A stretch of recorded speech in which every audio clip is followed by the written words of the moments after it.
It's been said that all good things come to those who wait. This is Willie Gardner, a man whose lifetime of waiting is about to end.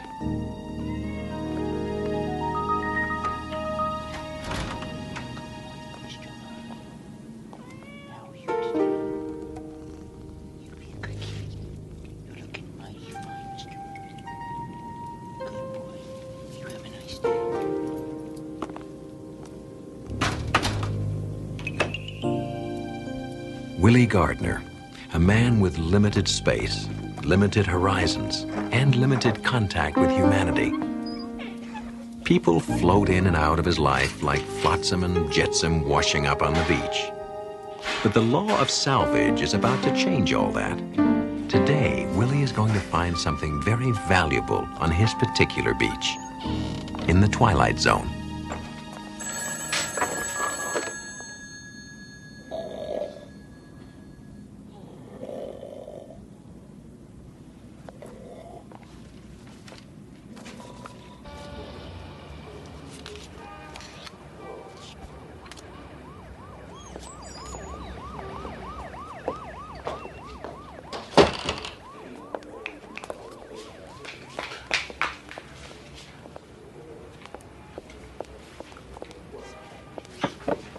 Hi, Willie.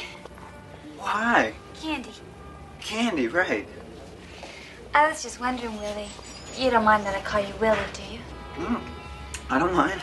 I was just wondering if you'd like to go for a walk or take in a movie, something nice. You mean go out? Me and you? Yeah. Well, I don't get it. I mean, we don't even talk other than you need change for the payphone or something. Well, sometimes it takes time to get to know someone. You know what I mean? I don't know. Well, okay, if that's the way you feel. No, wait. Hey,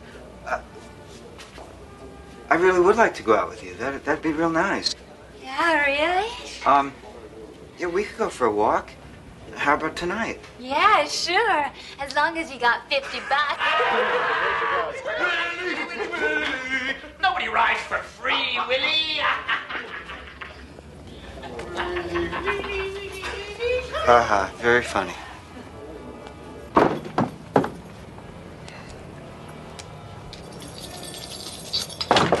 Checkout time, 12 o'clock.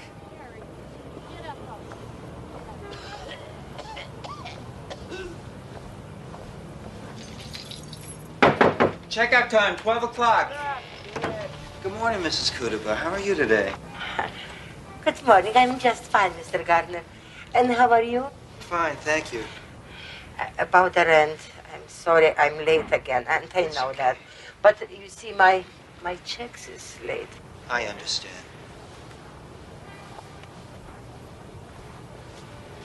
Mrs. Kudaba, does it ever bother you? I mean, being around all these one-nighters? Where can I move for my social security? I guess you're right. Mrs. Kudaba, yeah, don't worry about the rent. If the landlord asks for it again, I'll cover for you. Such a nice boy, Willie. You know what? You should find a nice girl, get married, have some kids. Unfortunately, I don't get to meet many nice girls around here, Mrs. Kudaba. Well, that's a shame. That's all I can say. Nah, it's all right. It's no problem. Bye.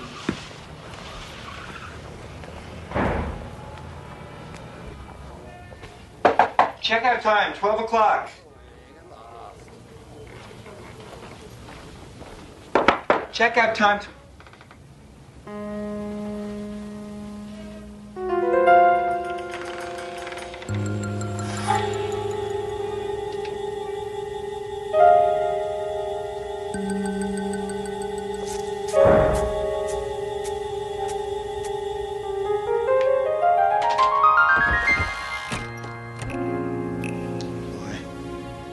I wish I had a nickel for every old piece of luggage I ever left in this hotel.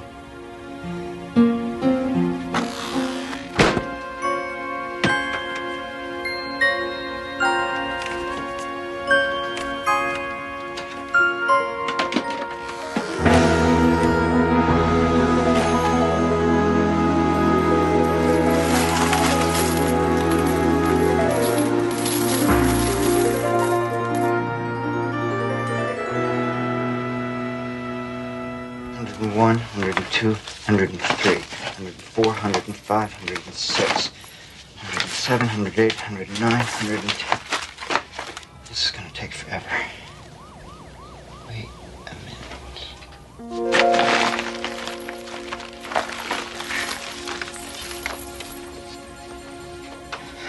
I wish I had an ice-cold root beer, just like I used to have when I was a kid.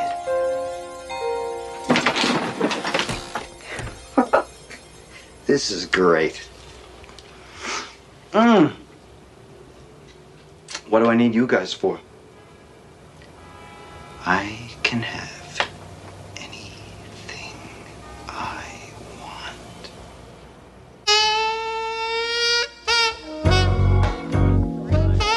And this is my new bedspread. It's what they call a blend. It's 50% something and 50% something else, but you'd be surprised. It almost feels like real fur. Mary, I don't mean to be rude, but I'm expecting some other guests.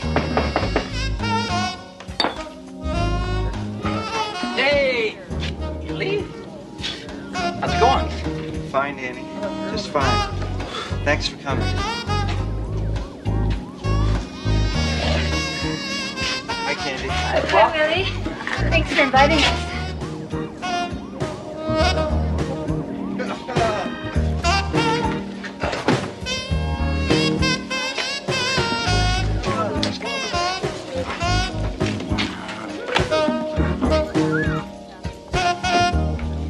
Hey, Willie.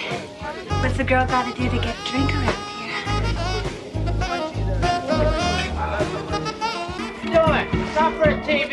It's busted. No, it's not for the TV. It's for the stereo. It's not busted. Watch. Volume up. Volume down. Volume up. Volume down.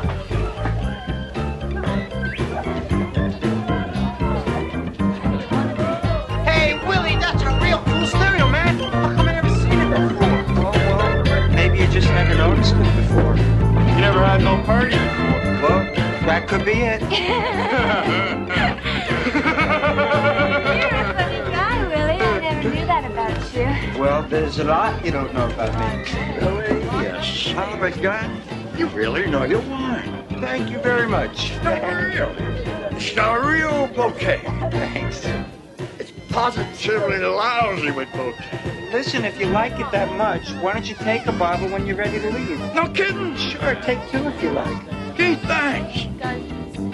Hey, that's really generous of you, Willie. That's nothing.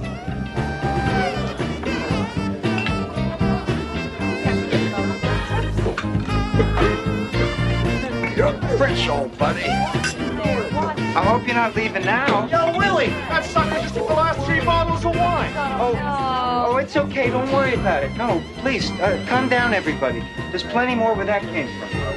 I'll go get it. Oh, I'll go with you. No, that's okay. You stay here and enjoy yourself. I'll just be a minute.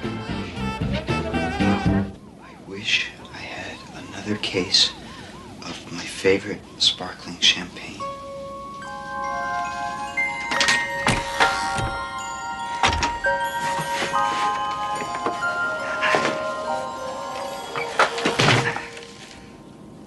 Thank you. Thank you very much.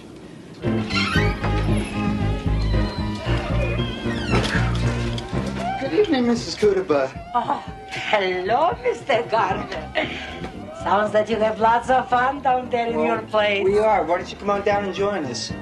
Nothing personal, but some of your friends are hoodlums. Oh, they're not so bad. Come on down. Have some fun. No, I'm told for that kind of thing. Okay, shoot yourself. Good night, Mr. Gardner. Kudaba.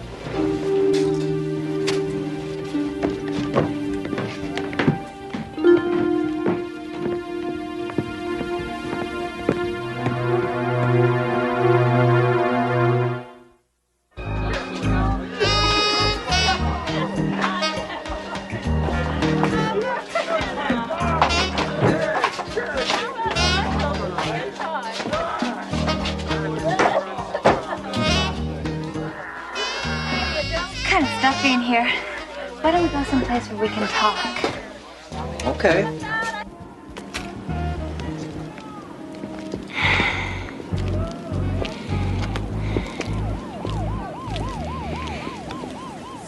pretty out here, isn't it? Really pretty. Kind of makes you forget what's out there in the streets. Candy, what is that short for? Beats me. My real name's not Candy. It's Lisa. Candy's just my street name. You think that's funny? Oh, no, I like it. What, Lisa? Well, yeah, that too, but I mean, I really like that you told me your real name. Yeah, well, listen, Willie. What's a nice guy like you doing without a girlfriend? Don't you like girls? I like you. Yeah? Well, maybe that could work out, you know what I mean? Not really.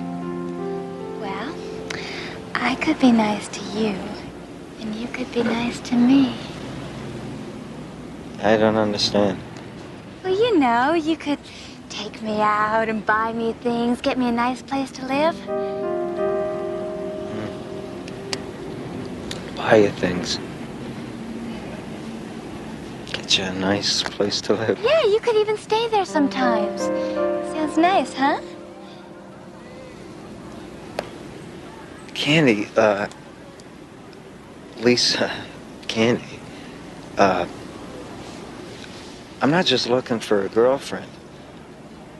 I'm looking for someone who likes me for myself, not just for the stuff that I own. Hey, don't get me wrong. Really? Let's go back to the party. Come on.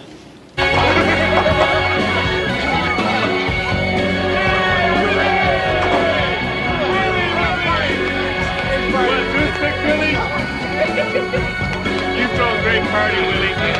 Yo, Willie!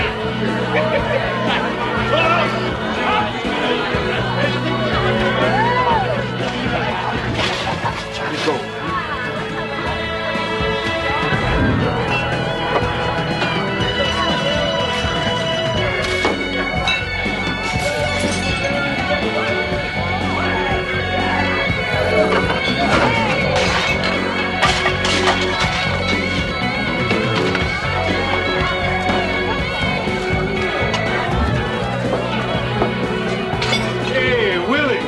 I was checking out your TV set. Great color.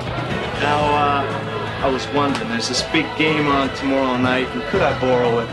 Just for the day, you understand. Keep it. Serious? Serious. Take it. You got it.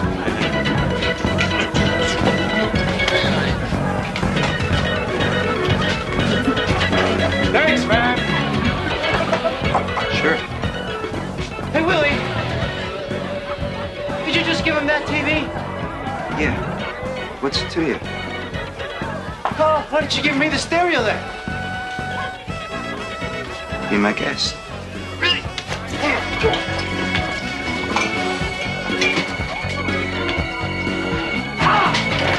You easy. All right, stereo, baby.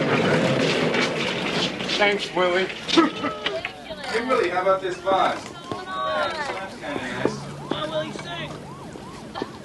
Take them. Go ahead, all of you. Knock yourselves out. Take whatever you want, and then just leave me alone, okay?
You're still my friend, aren't you? Well, at least you're honest about it. Hey, Willie. Party's over? What can I do for you, gentlemen? That depends. Depends on what. On what you got. I don't got anything. It's late. I appreciate you dropping by. Hey, you shouldn't be so rude to your friends, Willie. You're not my friends. Look, you guys don't fool me anymore. Keep an eye on him. Hey, get out of there! What do you think you're doing? Stay put. Watch your step. What are you guys looking for? Wrong piece of whatever you got going. I ain't got nothing going. Willie.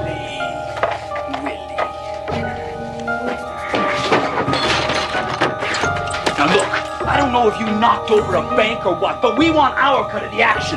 Nothing. I don't know what you guys are talking about. Oh? Wait, are you calling me a liar? Did Willie here just call me a liar? Sounded like it to me. Well, this insults me, Willie. I do not like when people call me a liar. Willie. Now look, I'm gonna make this real simple for you, Willie. You come across with whatever it is that you got, or I will cut your heart out and show it to you before you hit the ground. Okay, I get the idea. Smart boy, Willie. Now, what do you got for us? I got this for you. Get him!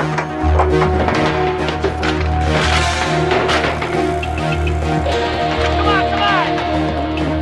You went this way, come on! You are dead, you on the floor!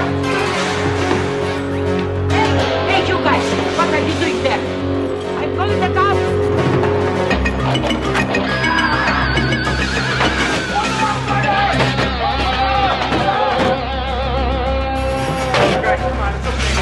Hey, come on!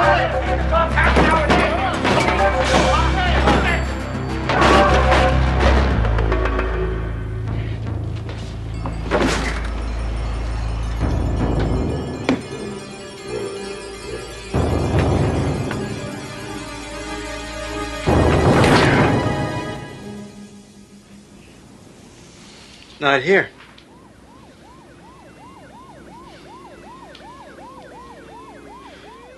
I can't take another fall, man. I'm still on parole.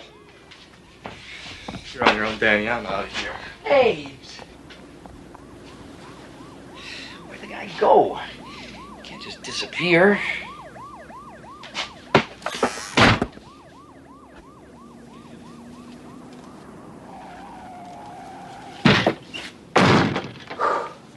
Thank you.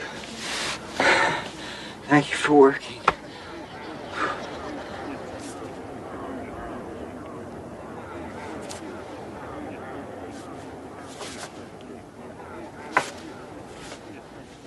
Hey! Hey! Hey, open up! Hey! Hey! Hey, open!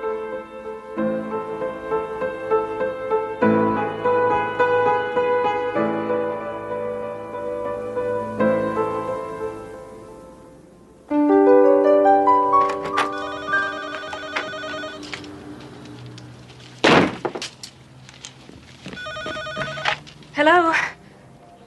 Oh, hi, Mom. How are you? Mom, I'll be okay. I'm not the first girl to get dumped for someone else. Can't we talk about this later? Besides, I think we've discussed this topic a few hundred times. You don't think I want to find a decent guy to spend my life with? I wish. I'll call you later, Mom. Bye.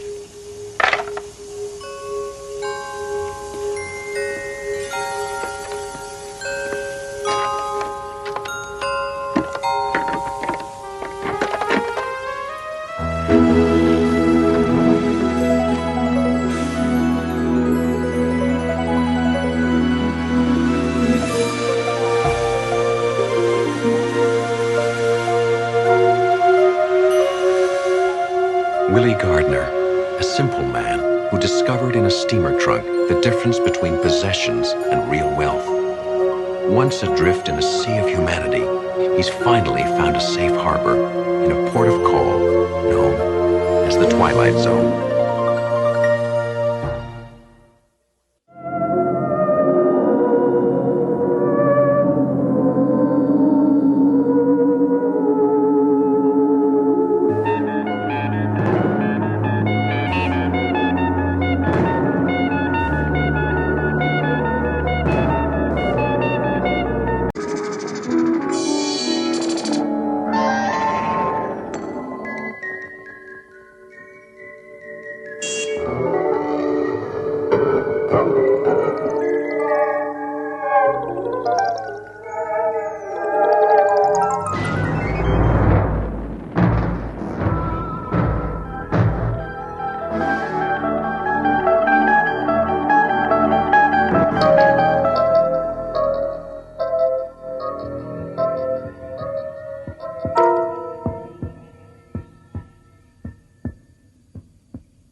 Welcome back, Mr. Bennett.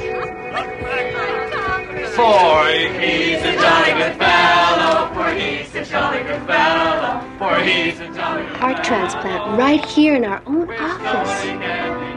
One man, one heart. An obsolete fact of life.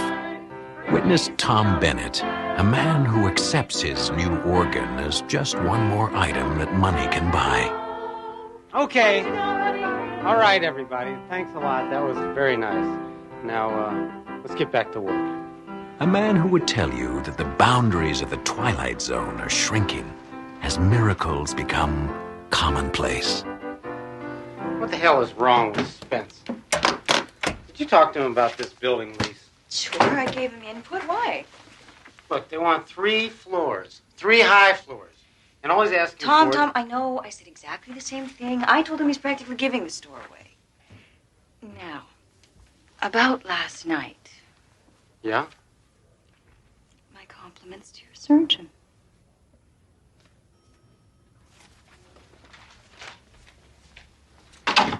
Hey, Spence. Hey, guy.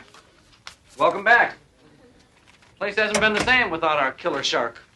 Yeah, I noticed that. 60,000 feet at $2 a foot.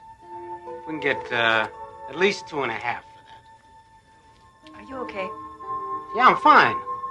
Well, that's a first. Tom Bennett loosens his tie. Tom, are you sure you're feeling okay? If you can show me where we can hit them up for some more money. It's easy. How is it easy?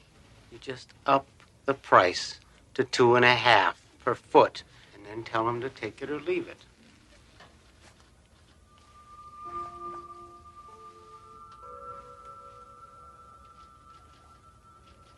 Did you ever own a pair of really good boots? Excuse me? Yeah, the kind of boot that fits around your foot like it's always belonged there. Don't look at me. If it doesn't have 3-inch heels, I'm not interested. Where are you going? Be right back. I'm gonna go buy a pair. You're gonna buy some boots. Tom, we're in the middle of something here now. Yeah. You wanna come along? Tom. You're serious, aren't you? Sure. Okay. Let's go get them boots, partner.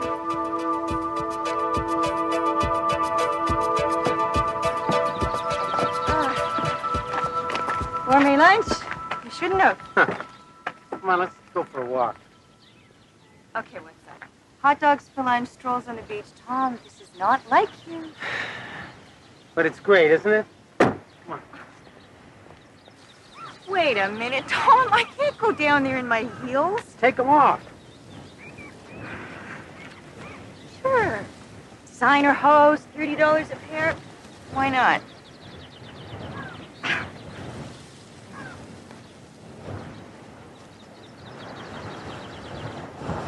Nice, huh?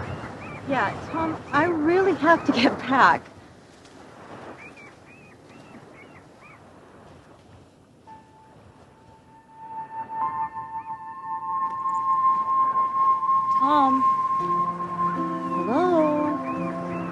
woman. What about her? I've seen her before. Where? You mean here before? No. Yeah, maybe I have.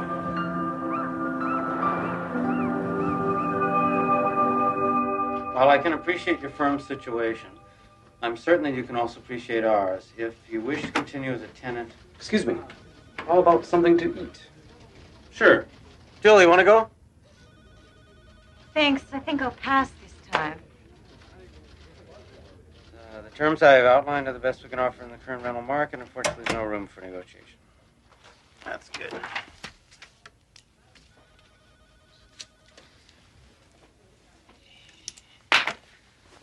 You know, I was thinking this place could use a few plants. Definitely. I'll order some. Let's go. Good night, Mr. Bennett. He used to hate plants.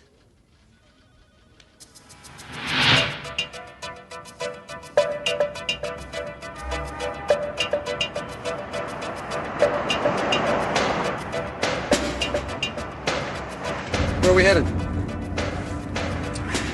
This car. Who cares? Just relax. We'll wander around till we stumble across something.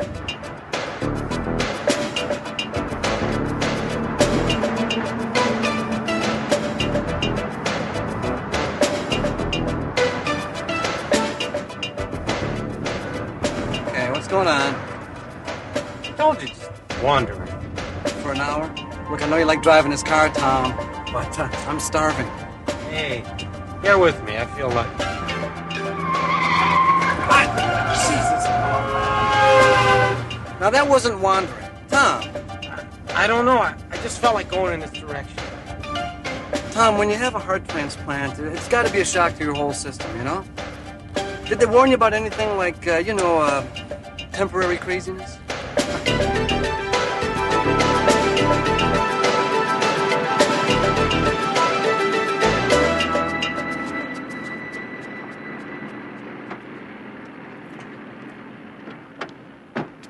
Tom, what is this?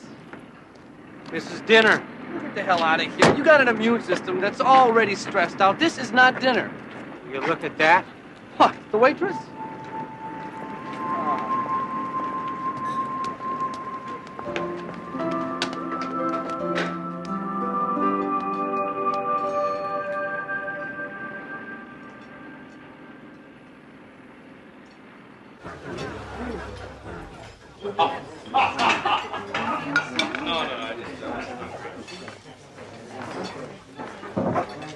What are we doing here?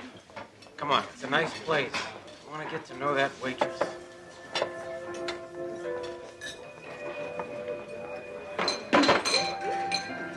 Why? I don't know. There's something about her. It's like she's somebody I want to talk to. Mister, is there some reason you've been staring at me since you walked in here? I didn't mean to make you uncomfortable. Look, this is going to come from nowhere, but will you have dinner with me? No. Just dinner. Honest. Sorry, I'm booked up till Christmas. I'm serious. I think we have something in common. Take a chance. Tomorrow night. Or the next night. I know some great restaurants. Thanks, but no thanks.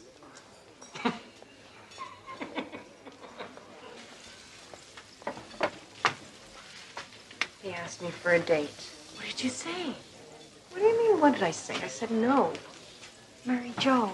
You have got to start dating sometime, and this guy looks like one hell of a way to start. Why does he keep staring at me? He's weird. Look, what about Ralph? He'd ask you out in a second if he thought you were available. Well, I'm not available.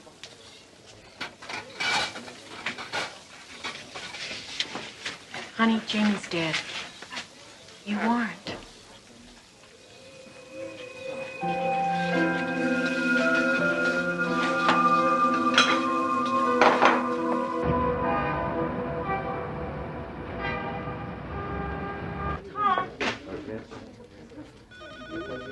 Tom, I want to talk to you.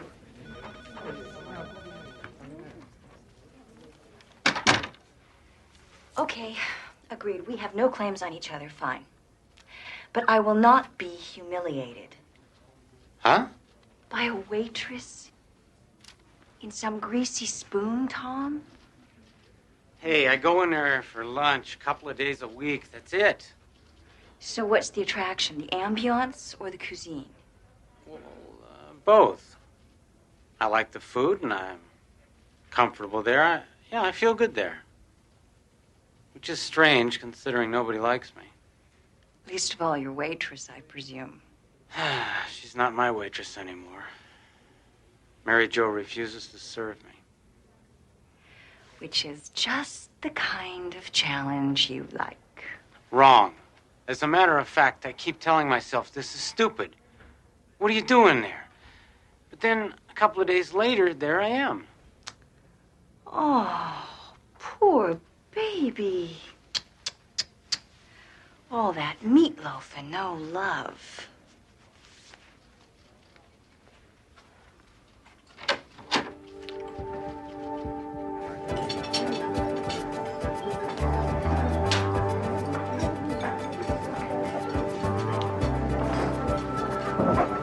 Hi.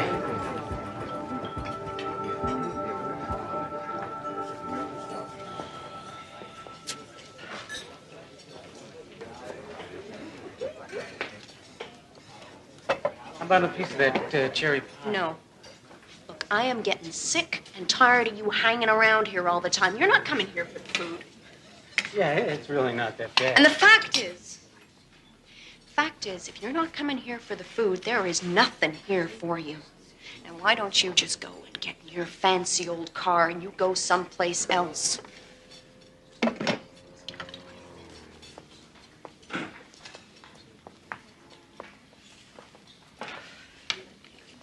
Don't you get the message? You're not wanted around here.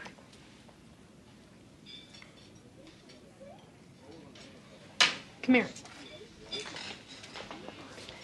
It's not that you're not a nice man. It's just that, well, you gotta understand.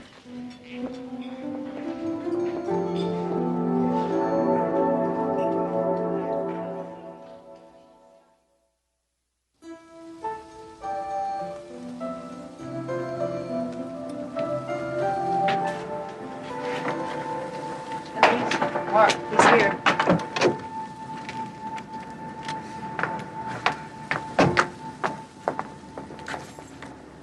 I gotta go. Night. Mary Jo. I want to apologize. I had no idea. Your friend told me. She had no business doing that. Mary Jo. You guys must have been pretty close, huh? Close. We lived next door to each other since we were 5 years old. We always knew we were going to get married. Well, maybe that sounds kind of silly to you. Well, maybe it is silly. But it was the kind of love that makes you hurt. The kind of love that you feel right down into your toes. He promised me. He wanted to wait until he had a good job. And it didn't matter to me at all, but it was important to him. And he did it. I was so proud of him. And he called me up. We set a date. And he was coming right over and we were gonna celebrate. We were gonna have kids.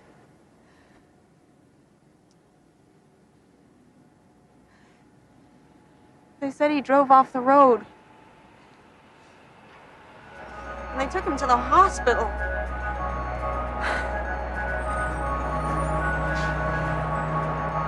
Even in death, he did good by somebody else. That's the kind of guy that he was. What do you mean? Nothing. Nothing that would mean anything to you. Now, please go away! Wait, what was his name? I want to know his name.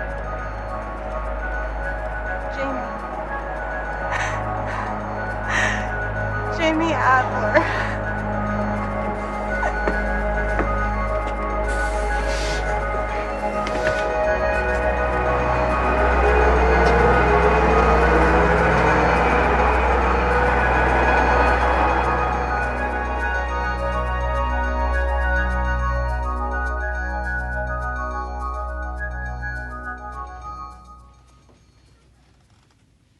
Thank you, Doctor. Yeah, I appreciate it. Of course. Strictly confidential, I understand.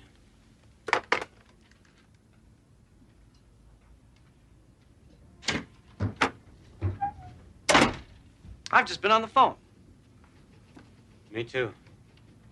Did you tell McLaughlin that he could set his own price? This is crazy, Tom. There is no way we can agree to it. You know whose heart they put in me? It's a man named Jamie Adler. Very nice guy. To which of you should I tender my condolences? It's a good question.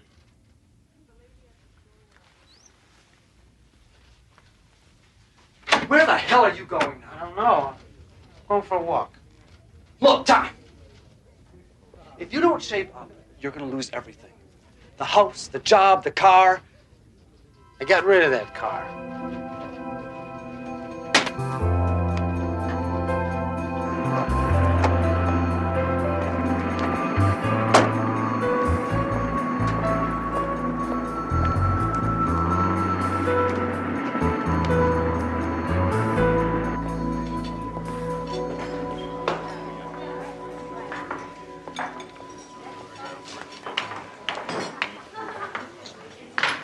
What do you want?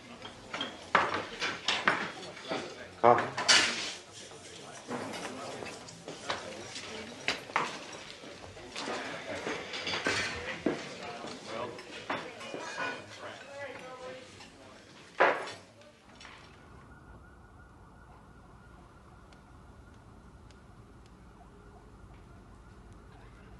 Still here. Yep, he is. What does he want? After 5 cups of coffee, donut? I think he wants to talk to you. Sure is patient. I think if we went away for the weekend now, he'd still be here Monday morning waiting. What should I do? Follow your heart.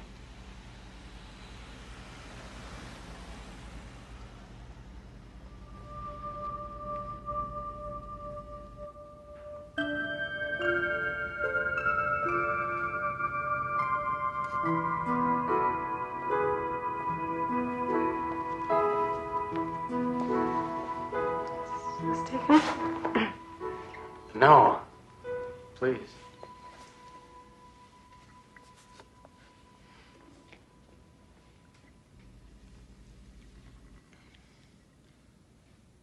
Am I really so terrible? It's nothing to do with you. You'd be surprised. I'm sure you're a very nice man. I'm not ready for anyone right now. Can I tell you something? Sure. This morning, I got this news. It's the kind of news that makes you want to go lie down for a while. I was scared. Then I kind of got comfortable with it. You don't have the slightest idea what I'm talking about, do you? Not really. Look, for a long time I was sick. They said it was my heart, but I think maybe it was my life. Half the time I didn't know what I was doing, and the other half I did, but I'm not sure which I'm more ashamed of. And now I've got another chance. What do you want from me? Just a chance, whenever you're ready. I've kicked open a lot of doors in my time, okay? But I'm willing to wait for this one to open by itself. If it does, I'm gonna be there, I promise.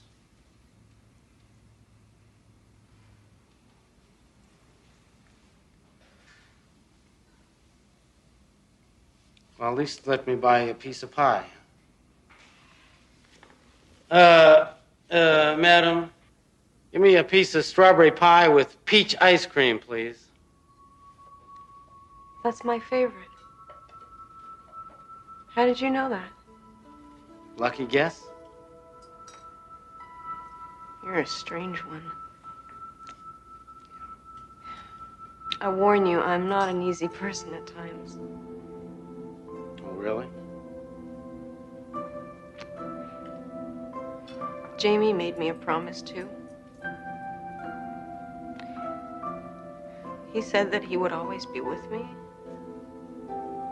Yeah, I kind of suspected that. Well, he meant it, I'm sure. And, I'll keep my promise. Cross my heart. A philosopher once wrote, "The heart has its reasons that reason does not know." Perhaps he was born knowing that truth. Or perhaps, like Mr. Tom Bennett, he discovered it with a little help from the Twilight Zone.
On the frontier, any frontier, there can be little margin for error. Just as the first covered wagons making their way across the American desert had a finite supply of food and water, so too on this even vaster frontier are there laws that must be strictly observed. Thomas Barton has been piloting emergency dispatch ships for 5 years. He has never been faced with this particular law of the frontier. Until now.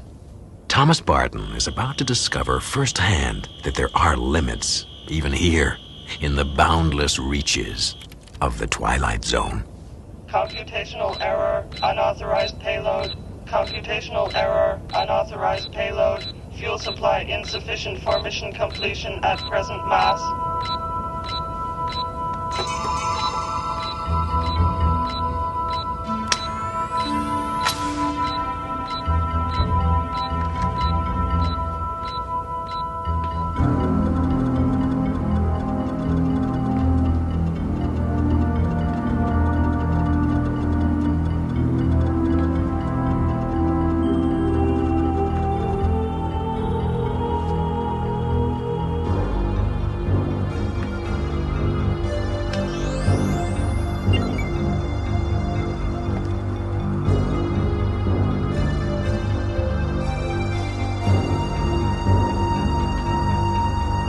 All right, come out of there. I said come out of there.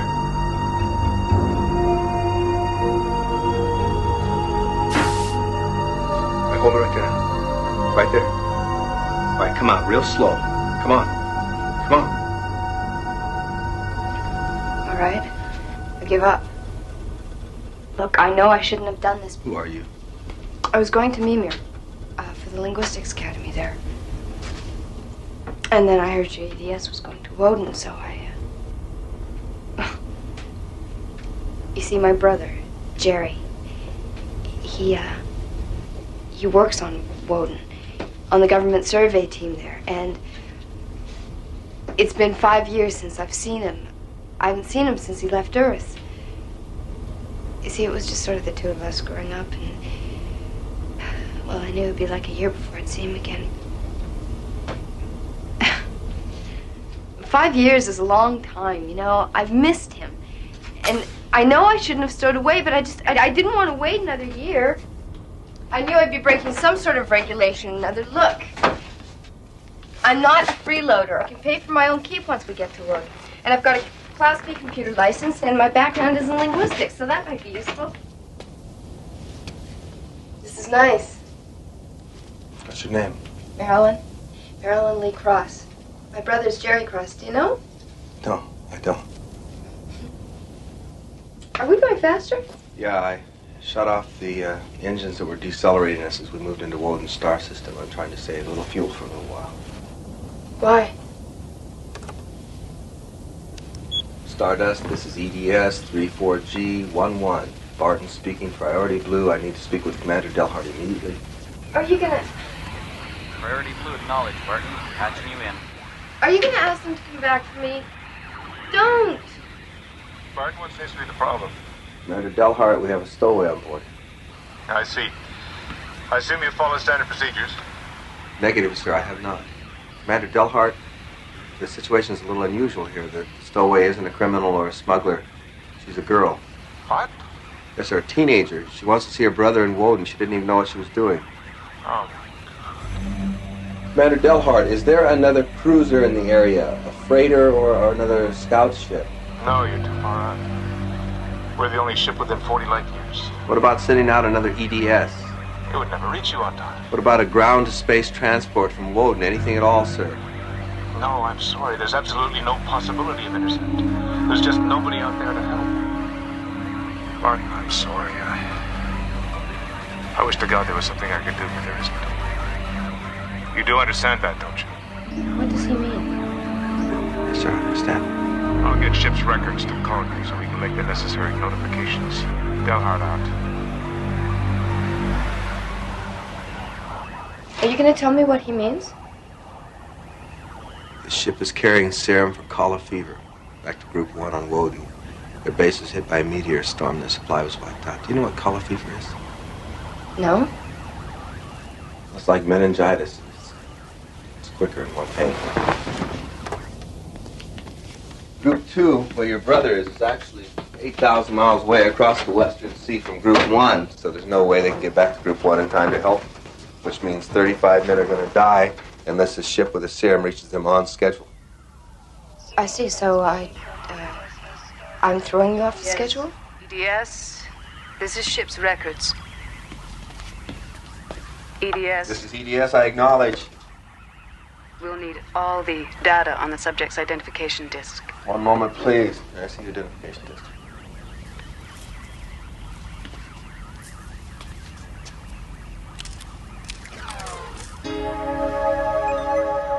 ID number T837-Y41, name Marilyn Lee Cross, date of birth July 7th, 2040, place of birth Grand Rapids, Michigan, American Commonwealth, Earth. Original destination. Port City, Beamer. Time of execution. What? What does she mean?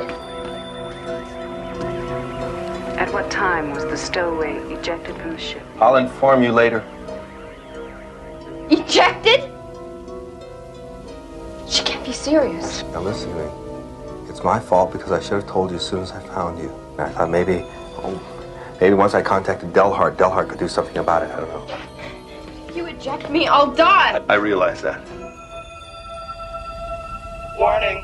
Fuel supply insufficient for mission completion. Moving to condition yellow.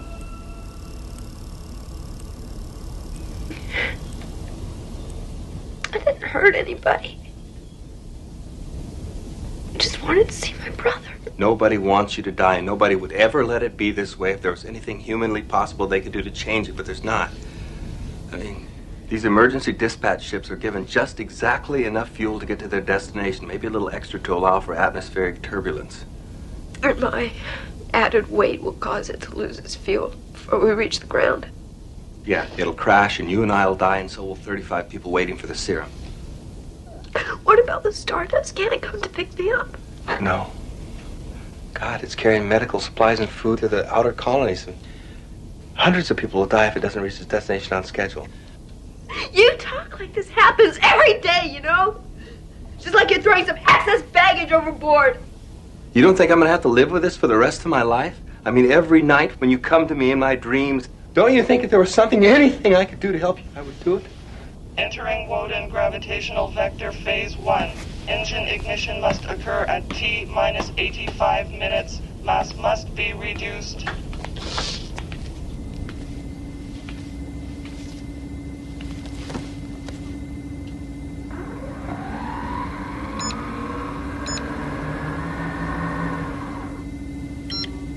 It's all just numbers, isn't it? Ratios. Equations. It's nothing personal, it's just mathematics. Yeah, you're right. You're absolutely right. It is just mathematics. I mean, H amount of fuel won't power this ship safely to its destination with M plus X amount of mass. It's as simple as that. X. That's me, isn't it? The unwanted factor in a mathematical equation. I can go alone, or I can take 35 others with me. In case you're wondering, the EDS doesn't have any sophisticated landing computers. I mean, you can't pilot the ship by yourself. I know. Thanks for the thought, though.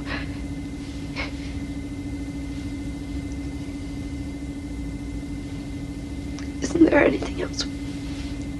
What, jettison? These things are designed pretty lean. I mean, there's hardly an extra kilogram.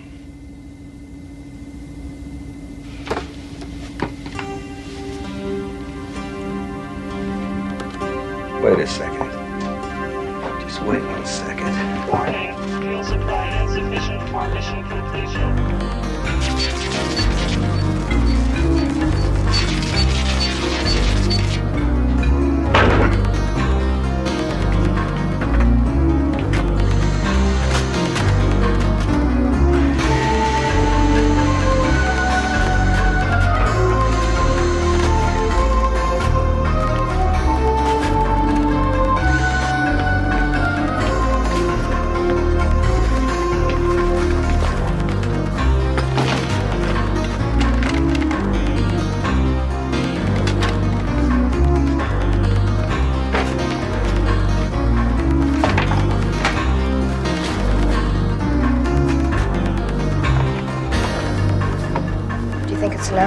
Well, we'll soon find out.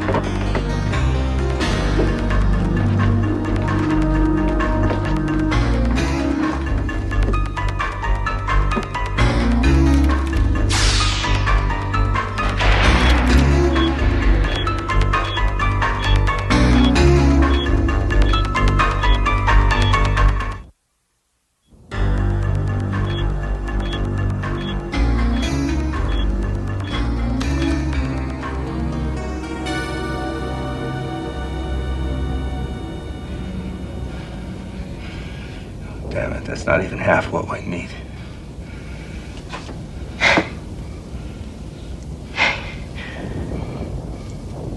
How long do I have before I have to leave? I have to reactivate the engines and start deceleration by 1900 hours. That's less than an hour. Oh, God, how did this happen so fast? It's different out here. I mean, it's not like Earth. The frontier's so vast that there's no margin for error out here. I mean, you make a mistake, there's nobody can help you. Entering Woden gravitational vector. Phase 2 engine ignition must occur at T minus 75 minutes. Do you want to talk to him? Your brother? Do you want to talk to your brother? I think we're within range now. Yes. EDS 34G11 to Group 2 on Woden, please copy.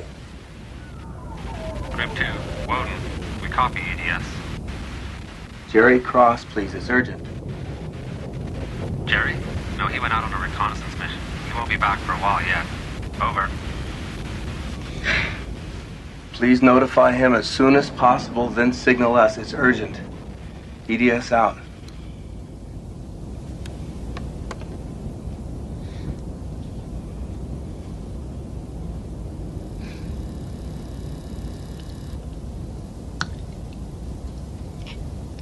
It seems to go faster all the time, doesn't it? I just want to hear his voice. I think when I hear his voice, I won't be so scared. It's cold in here. Is it cold? No, it's, yeah, it's colder than it should be here. Maybe I shouldn't wait, you know, maybe I'm just being selfish.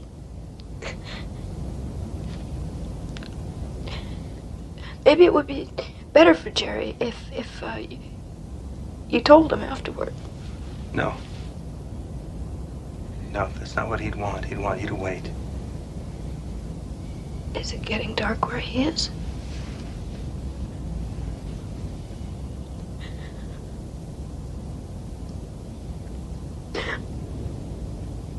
I've heard everyone I love. I've been so stupid, so selfish. It wasn't your fault. It really wasn't your fault at all, and they'll understand that. I'll never be able to tell them. I never took them for granted.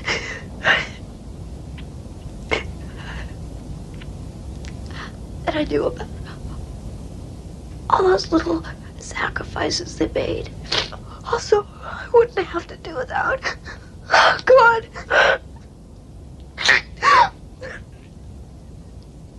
Never being able to tell them how much I love them. They know.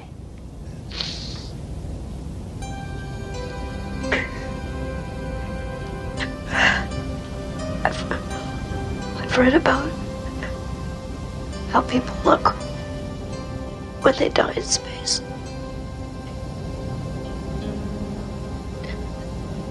But I didn't do anything. I didn't do anything to die for. Please, I know you didn't. I know you didn't, and I know you're not to blame, and I'm sorry. Do you understand me? I am so sorry.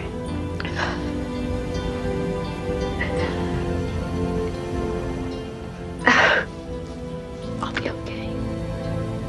Signal transmission from G2. Jerry? Incoming. It's Jerry.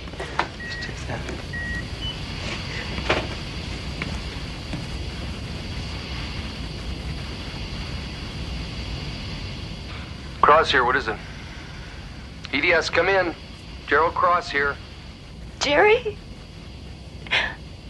I wanted to see you. Marilyn? Is that you? What are you doing on an EDS? I wanted to see you, Jerry, so I hid on the ship. You hid?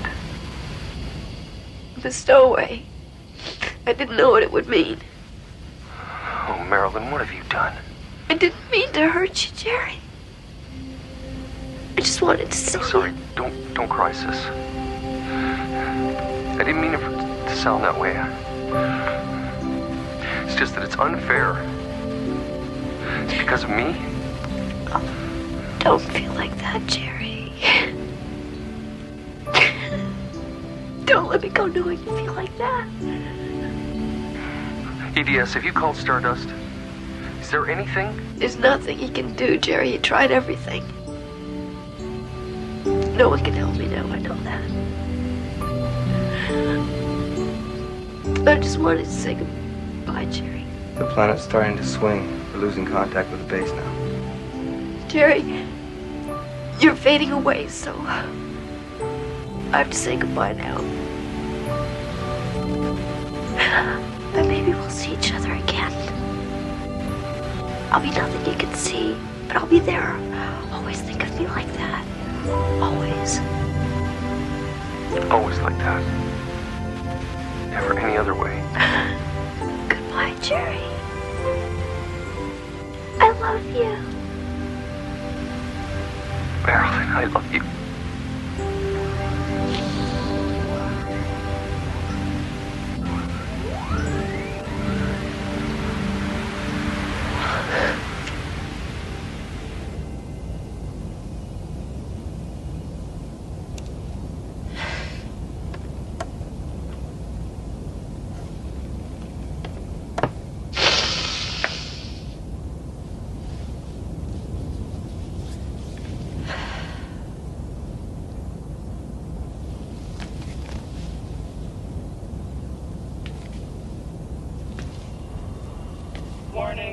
Fuel supply insufficient for mission completion at present. Mass. Condition red. Mission status in jeopardy. Condition red.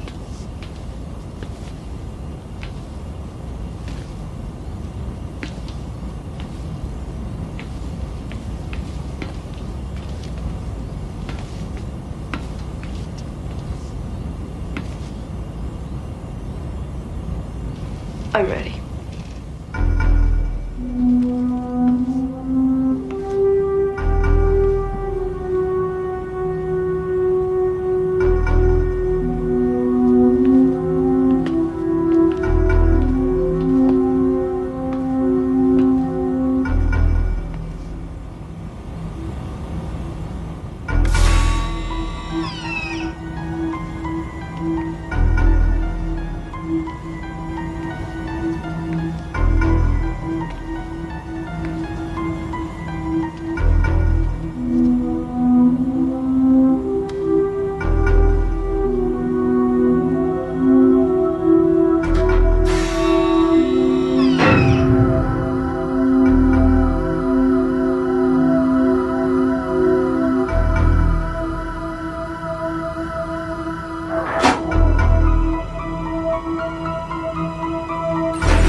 In the darkness, Thomas Barton hurtles towards his destination with the realization that there is room for emotion on the wilder frontiers of the universe.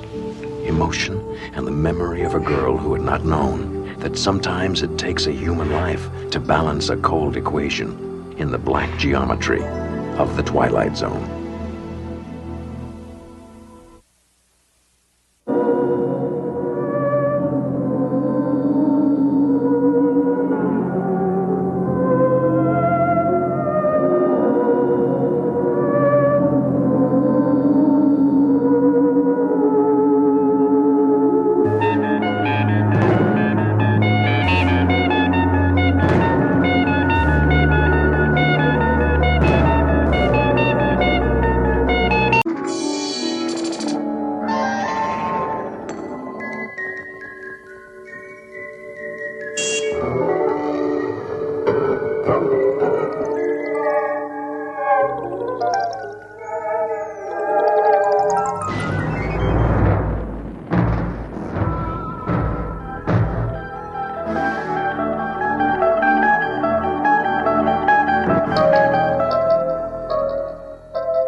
You want some more bacon?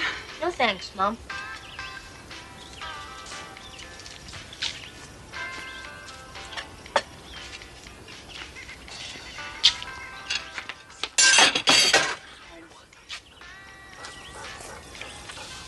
I saw that. I'm not hungry anymore. Where do you think you're going, young man? Out. Don't be smart with me. What do you mean out? Out where? I don't know. Down in the creek. Maybe by Possum Meadows. Wait just a minute. Now what? Put your plate in the sink. Oh, Mom. Okay.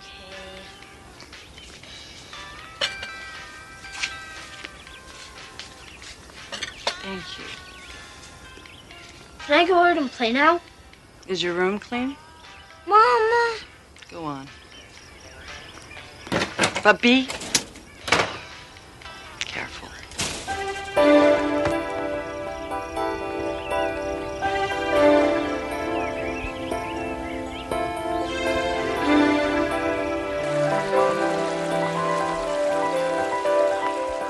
For Danny Wilkins, a sunny afternoon is a world of adventure.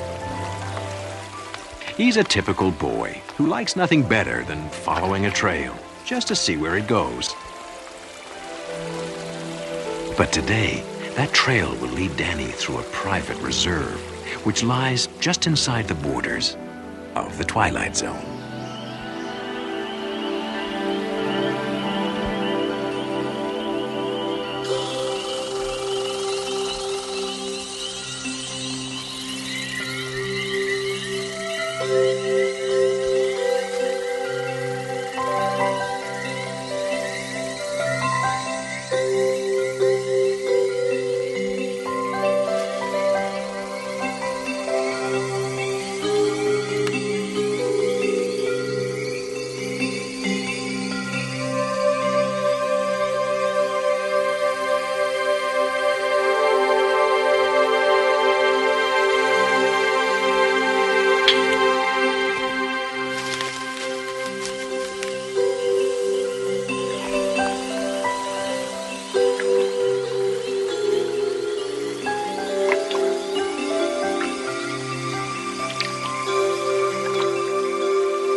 Oh, hello. Hello, Danny. How'd you know my name? It's written on your shirt. Oh, yeah, I forgot. Who are you? Scout. What is this for? It's just a toy. Of course. Just a toy. Look, What kind of fish is that? it's not a fish. It's a tadpole. They turn into frogs. You know, ribbit, ribbit, frogs. Oh, yes. Ribbit, ribbit.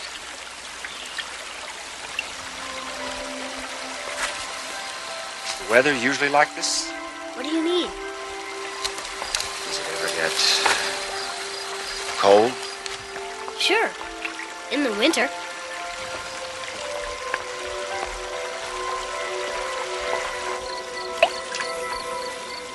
What do you call this place?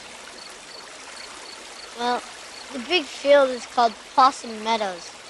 This creek here is, I guess it's just called the creek. I never heard it called anything else. You're not from around here, are you? No. But I like it here. Very quiet. You come here often? Not so much anymore. I used to come here all the time with my dad. Well, he wasn't really my dad. What do you mean? I never knew my real dad. There was this guy who lived with us for a couple of years. Mom made me call him Dad.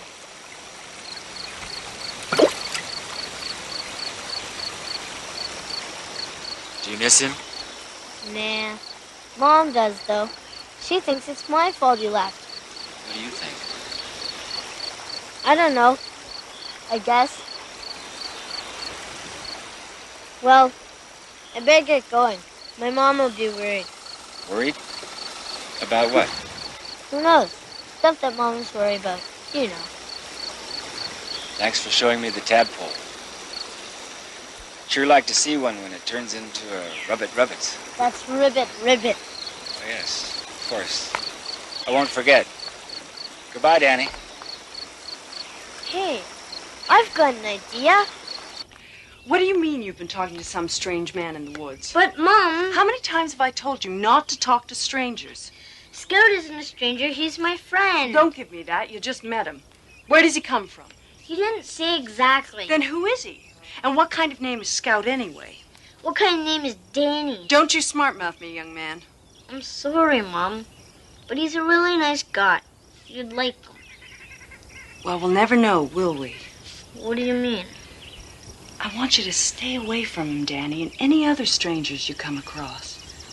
Mom, it's kind of too late. What do you mean?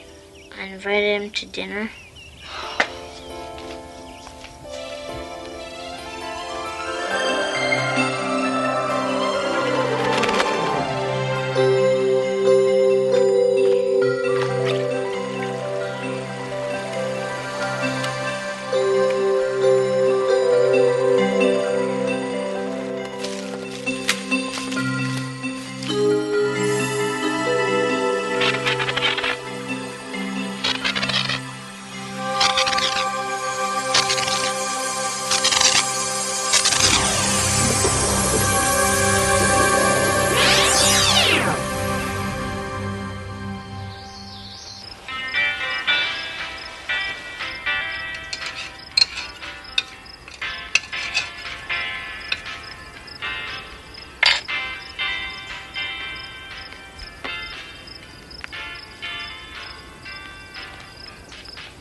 door, young man. I can't believe you did this.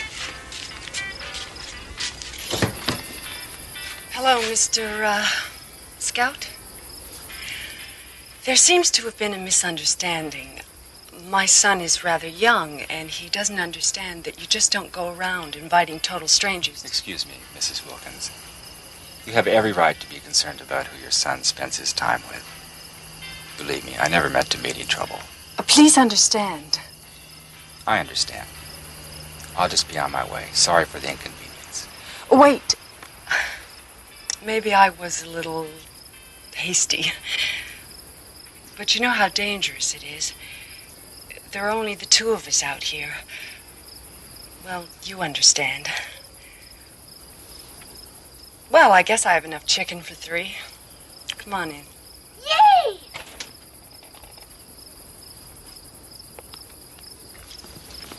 Thank you. Hello, Danny. Biff, quiet.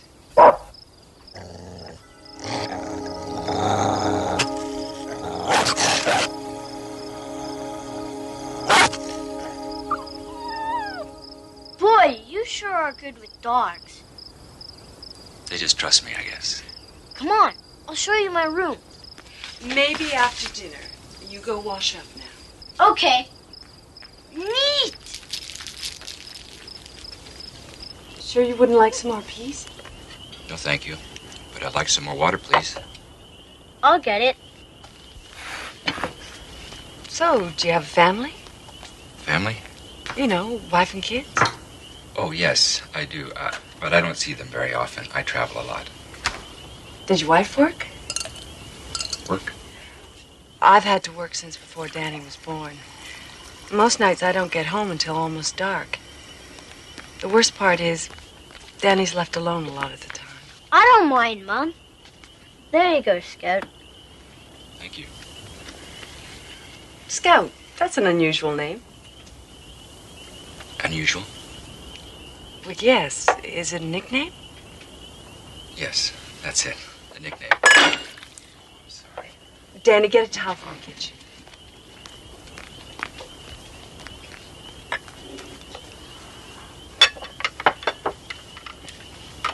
This is a very interesting area. Yes, it is. What brings you here? Business. What sort of business? I work for a large industrial firm looking for a place to locate. Oh, really? Which one? It's confidential. I'm really not at liberty to say. It raises people's expectations. You understand? I bet it's a really big company, right, Scout? Right. Are you staying in town? No, I have a motor home out near Possum Meadows. Oh, yes, I know the place. Hey, I've been everywhere around here. I bet I can help you a lot. Mom, can I go with Scout tomorrow and help him find places for his business? We'll talk later, honey. But, Mom... You should listen to your mom, Danny.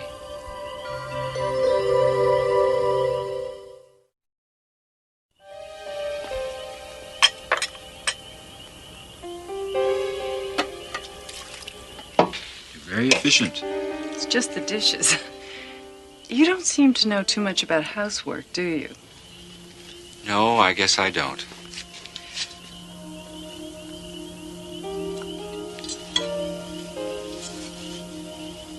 It goes up there.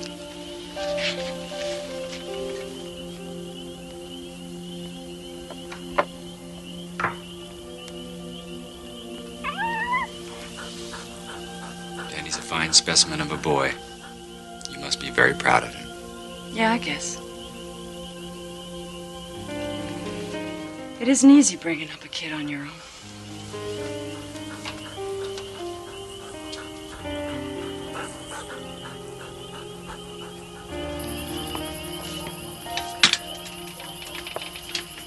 Can you find your way in the dark? Yes. I don't think I'll have any trouble. You want to borrow my flashlight? Thank you, but I don't think... I'll get it. I don't think you're going to talk him out of it. Thank you for the dinner. My pleasure. Maybe we could... Here you go. It has new batteries.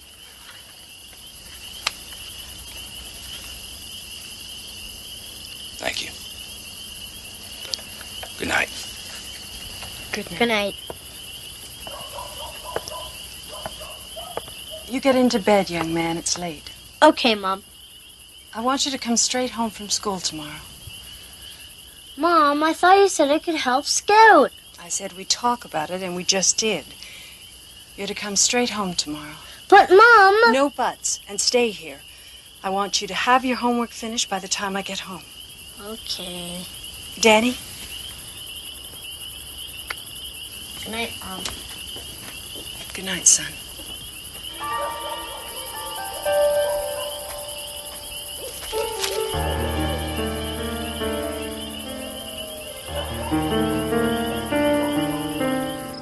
Biff? Biff? Biff? Where are you? Biff?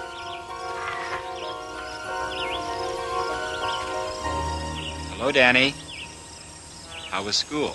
Hi, Scout. Okay, I brought your flashlight back. thanks. Are you ready to show me around? I don't know. My mom said I should stay home after school. Oh. I talked to your mom, and she said it would be all right. You did? Yes. She's over at my house right now. With Biff. What's she doing there? We're all going to have dinner together tonight. We are? Yes. Now come on, she doesn't want us to be late. Sounds pretty weird to me. I thought we were friends, Danny. Don't you trust me? Well... okay.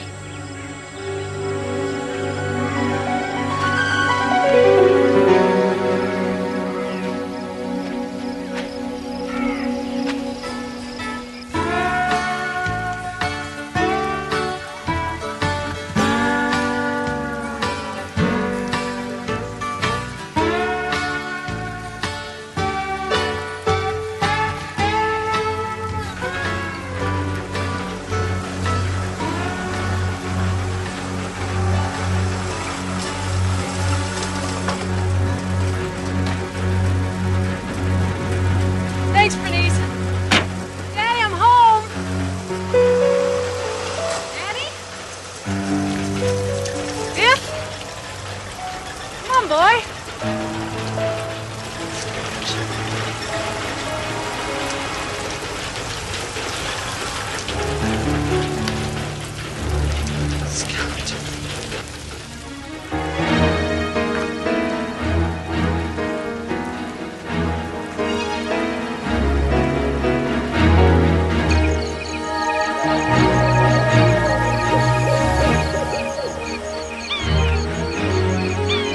What are you doing? What have you done?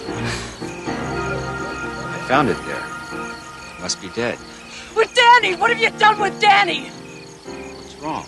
You know what's wrong. What have you done with him? I haven't seen Danny since last night.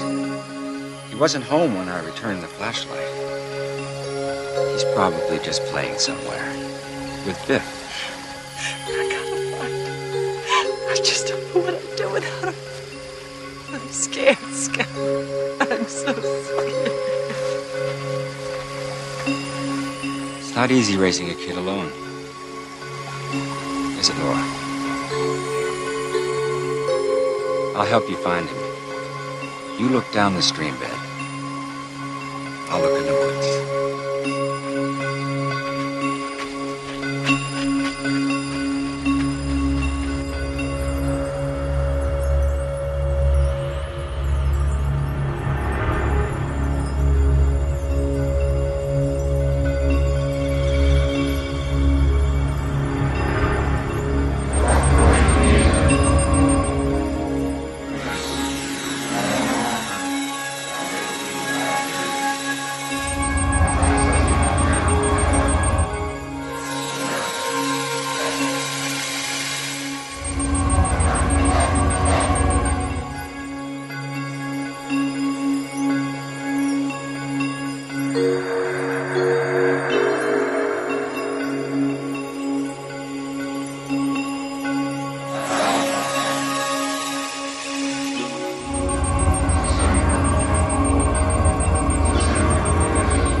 Danny, are you okay?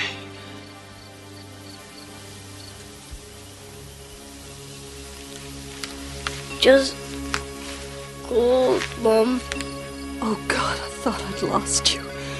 Danny Wilkins, beneficiary of an act of kindness offered by a stranger.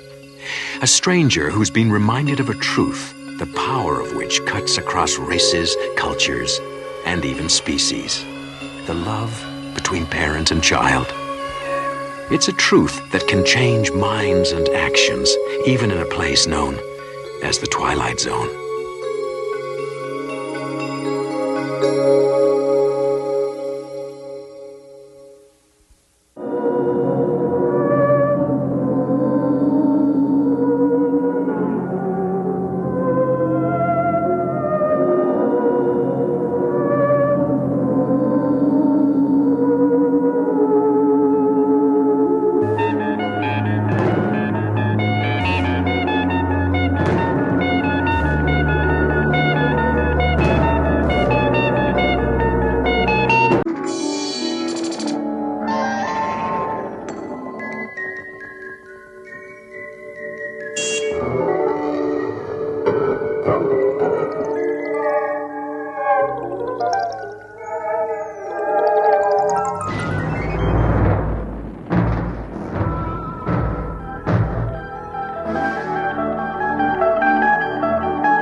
Only 4 job applications from last week. We require more than that, Mr. Cranston. I know that. I know. I thought I was sick. Did you get any response from any of them? No. Are you sure you filled out the application properly? Yes, I'm sure.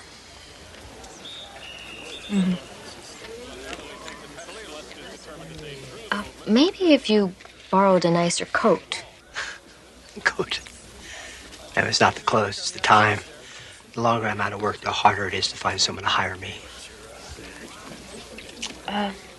Perhaps you don't understand the purpose of this interview, Mr. Cranston. You know, this shelter has just lost its mortgage, and I have to determine people's eligibility so that I can transfer them. Ma'am, do not... Ma'am, don't you think I'm serious about trying to find work? Do you think I enjoy being broke and living here in this shelter with my family? I work with my hands. I build. I cannot build unless someone hires me. Do you understand? I think we've talked enough. I have other people to interview. Thank you, Mr. Cranston.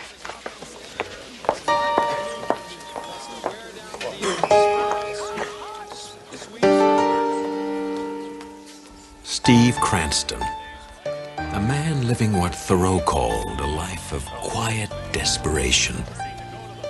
A man once successful, once firmly ensconced in the American dream, only to have it turn into a nightmare. Steve Cranston, a statistic whose number is about to be called from the Twilight Zone.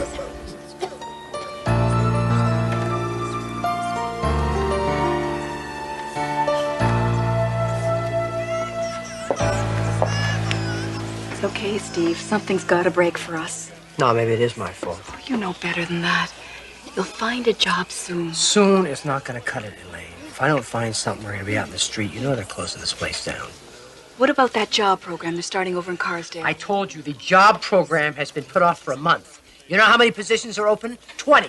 You know how many applications there are? Over 200. Now you tell me what our chances are.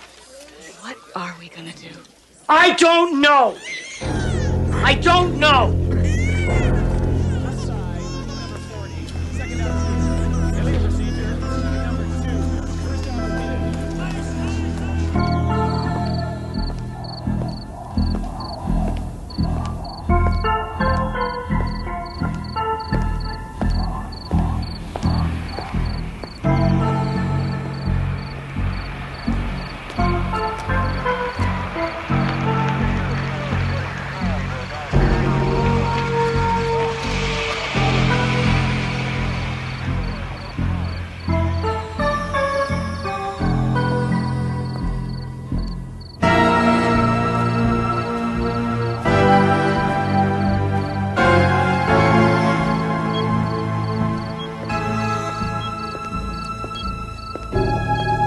Wouldn't you know it? The one piece I need, I don't have with me. But what do you suggest be done in the meantime? Just leave it off tonight. I'll be back in the morning. Leave it off? I mean, do you really think that's such a good idea? Oh, look, I've left the arm light on. Nobody will know the whole system's down unless you tell him, right?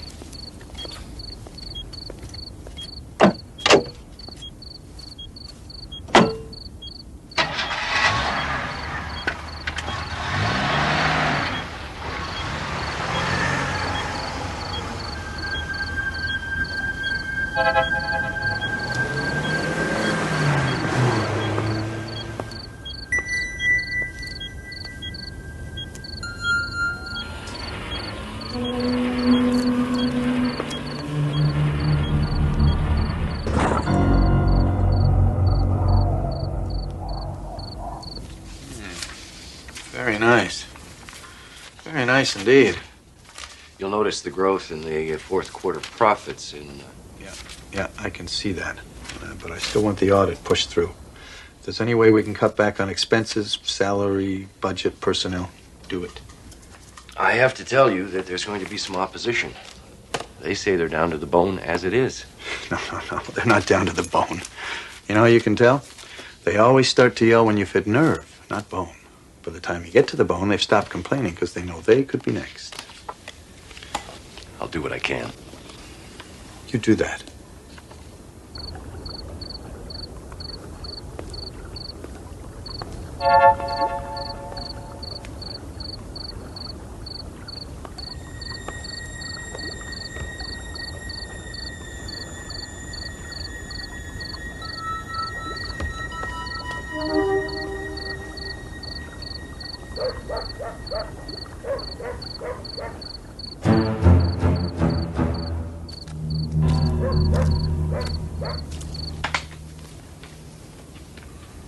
Well, I see you're ready to leave. You have that look.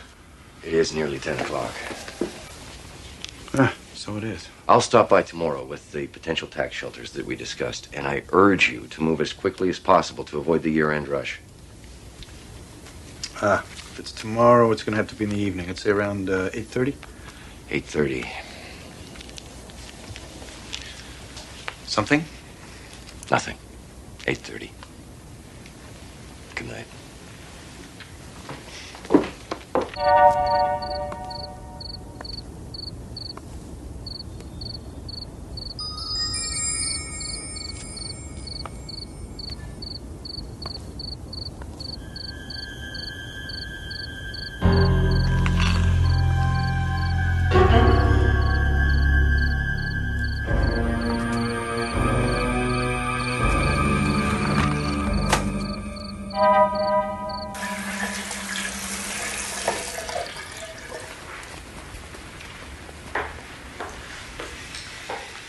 Will there be anything else this evening, sir? No, I don't think so. I'll do a little reading before I go to bed. Very good, sir.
Stay right where you are.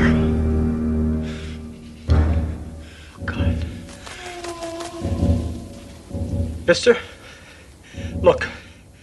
I made a mistake, okay? Don't do anything. I'll give you back the Don't phone. move! Back up. You don't understand. Back up. What are you gonna do?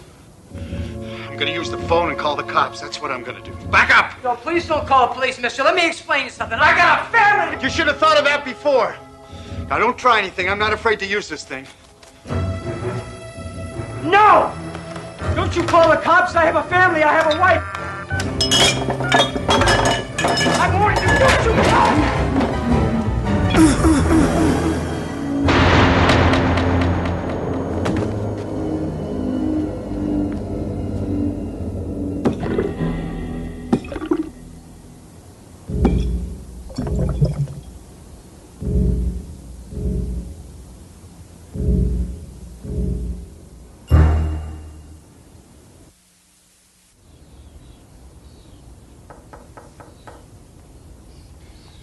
Good morning, sir.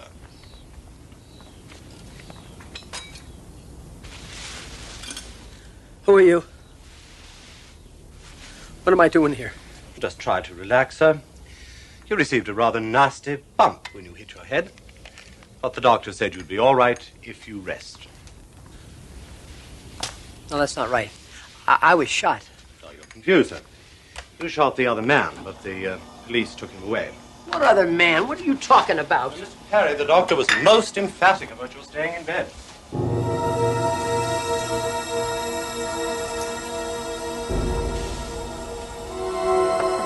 Wait a minute. There's a picture here of Lana Taylor, the movie star, and I'm in it.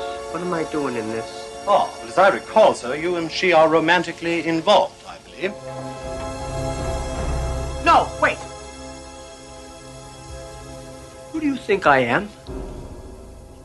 Frederick Perry, sir. No. No, that's wrong. That's totally wrong. Perhaps I'd better speak to the doctor again, sir.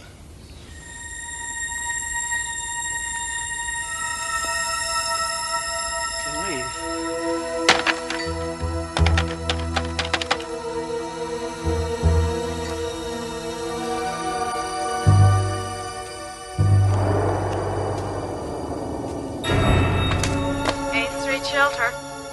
Yes, good morning. Is Elaine Cranston there, please? I'm sorry, she's not here. No, I have to speak to her. It's urgent. I'm her... She's at Mercy Hospital. Seems her husband got shot last night.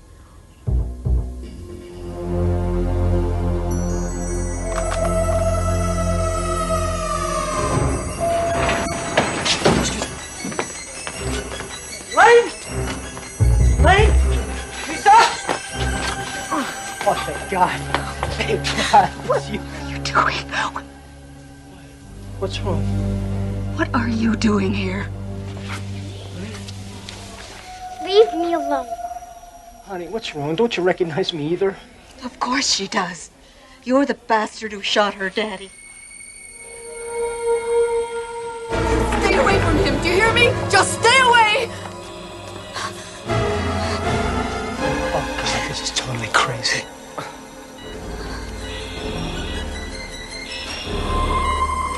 Just because he robbed you was no reason to try and kill him. No, you don't understand. He tried to kill me.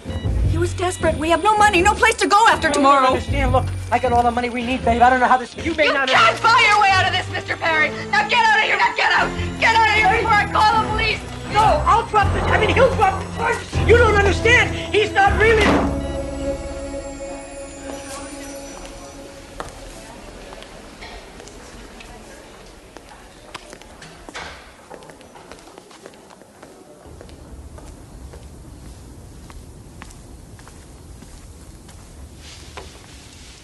Here you are, sir. I hate lobster.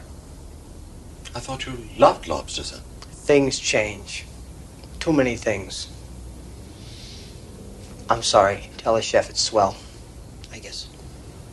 Swell, sir?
Fred?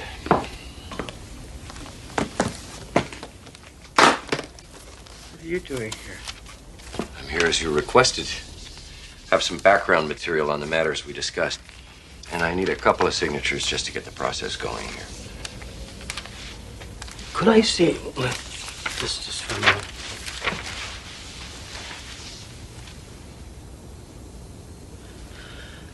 This is a lot of money. You should know. Needless to say, we have a number of options we can pursue here to get the best possible shelter for the money. Shelter? Let me ask you a question. How much money is this? I mean, if I put it all on the table in a great big pile, how much would it be? Well, counting stocks, real estate, long-term municipal certificates of deposit, a little over 40 million. Of course. And, of course, there's about 800,000 in cash and mutual funds. And I could spend that, right? Yeah, sure. You could. Do you know this place called the 8th Street Shelter? It's a place downtown for the homeless. Their mortgage is running out tomorrow, and I'd like to, To what? Not buy them out. Yeah, I would like to buy them out. I'd like to buy out their mortgage. I'd like to make sure they don't close down tomorrow. But, Fred, you can't just... Why not? It's my money, isn't it? But why? What's the reason? Never mind why. Just do it tomorrow morning. You sly fox. Something big's going to happen there, isn't it? And you want to be in on it. Let's just say the decision I make is going to affect an awful lot of people.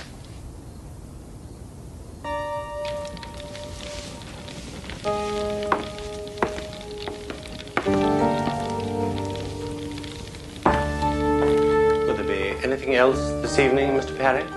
No, thank you, Mark. Good night, then, sir. Good night.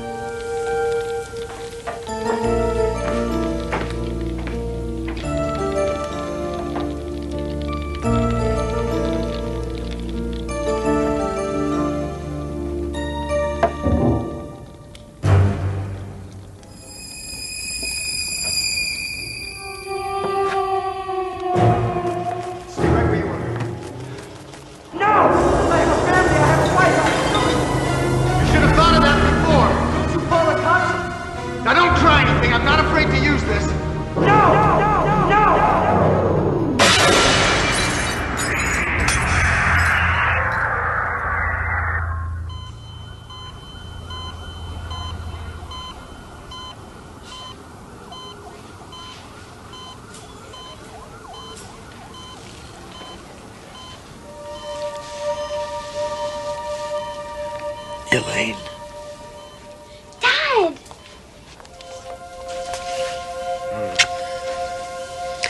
Steve. Thank God.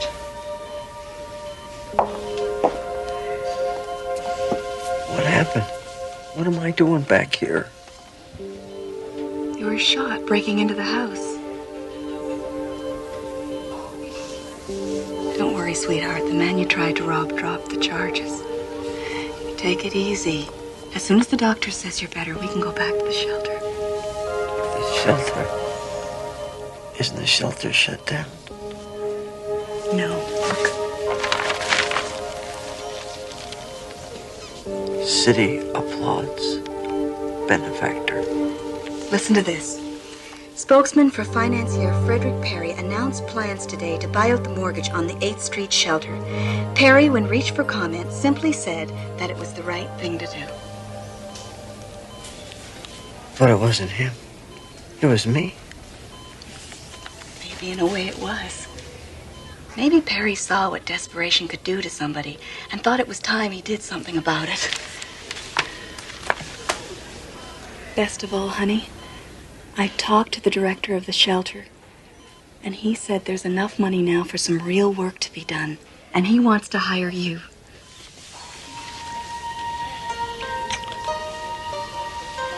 I was so afraid I was going to lose you. I'm just so glad that you're back. So am I. So am I. It has been a time of changes for Steve Cranston, and the hard times are by no means over. But perhaps now the decisions ahead will be a little easier to make. There are no easy answers here or in the Twilight Zone.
We direct your attention to the man with the sleek leather briefcase. His name, Dr. Mallory Craig. Thanks, bud. Occupation, psychologist, newly employed by the Crestridge Sanitarium. For the last 2 weeks, he has been visualizing his first day, looking forward to it with eager anticipation. But there's a terror behind those cold institutional walls that nothing in his education has prepared him for.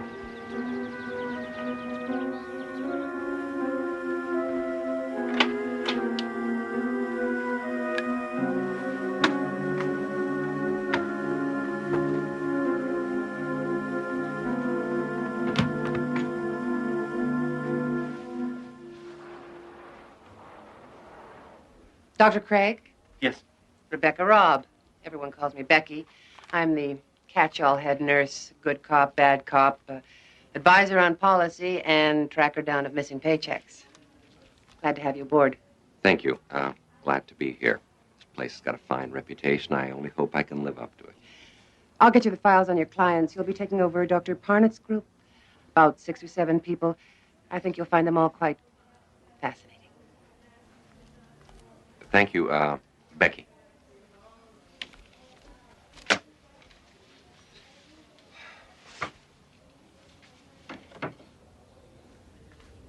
Becky, can I see you a second? Sure. What can you tell me about this patient? Name of Sharon Miles. It says here she committed herself. That's correct. Although Dr. Parnett thought there might also have been some family pressure to check in. It also says she refused to leave the house, was constantly rearranging furniture in strange ways, and refused to sleep anywhere but in a plain white room. Still does. Since she's been here, she's repainted her room, I guess about half a dozen times by now. Anytime there's a spot or a crack. Dr. Parnett said to let her do it. It might be good therapy for her. She dresses only in solid colors and refuses to leave her room except for meals and counseling sessions. And then only with difficulty. I've never heard of anything like this before. What's her attitude? Frightened. Doctor, in my 10 years as a nurse, I've never seen anyone so completely, utterly terrified. Of what? I don't know. Even Dr. Parnett couldn't find out that one. Good night, Doctor.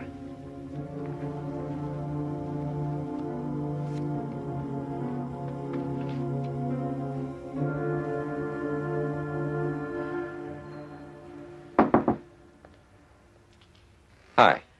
I know it's a little bit after office hours, but I thought I'd pop by and say hello, if you don't mind.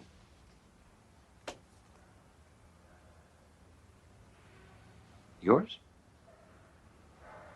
Nice work. I'm afraid arts and crafts are pretty much beyond me. Tried to make a bookcase once, ended up as a napkin holder. Nice room. Spartan, but very nice. Thank you. I've been going over the caseload, and yours is very interesting. I noticed that you graduated to therapy on a voluntary basis. Dr. Parnett decided not to push matters. If there was something I wanted to talk about, I'd talk about it. But you haven't. You haven't been to therapy in nearly 2 months. You know, I'm sure if you were to try again, I could arrange for a field trip. No. I don't think that would be a good idea. Not yet. When I'm ready, maybe. All right.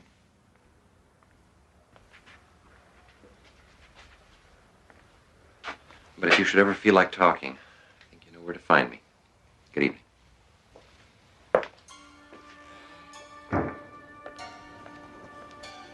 Ah, good. There you are. I've been looking all over for you. Before everyone went home for the night, I wanted to introduce you to the rest of the staff. Fine. That'll be all right. Get it away from me! Get it away from me! Get it away from me!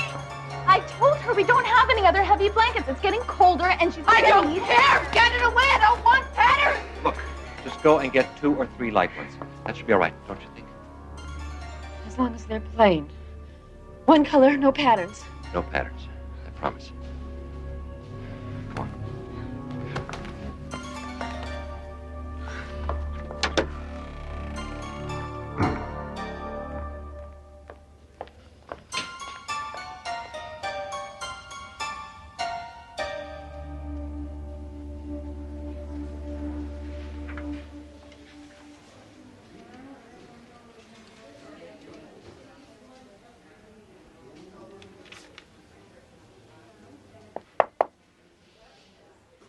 Guess I didn't make a very good impression last night.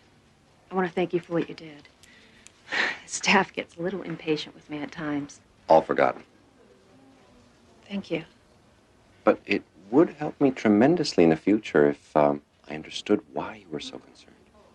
Hey, Doc. Haven't you heard? Nobody in here but us loonies. We don't have to have reasons for what we do. I disagree.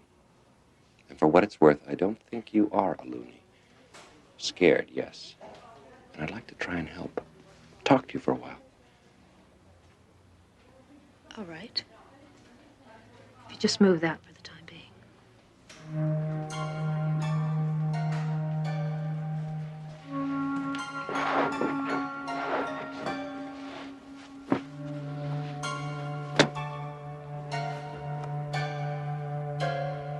After I finished college, I met Jeff.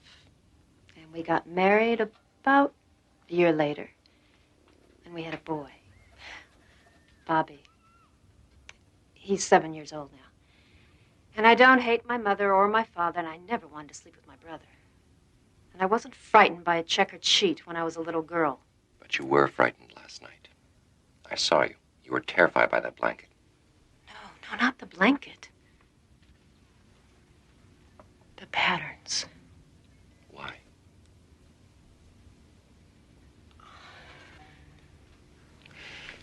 Don't you want to leave this place? I can't imagine you'd want to stay. Then why don't you tell me? You wouldn't believe me if I told you. Try me.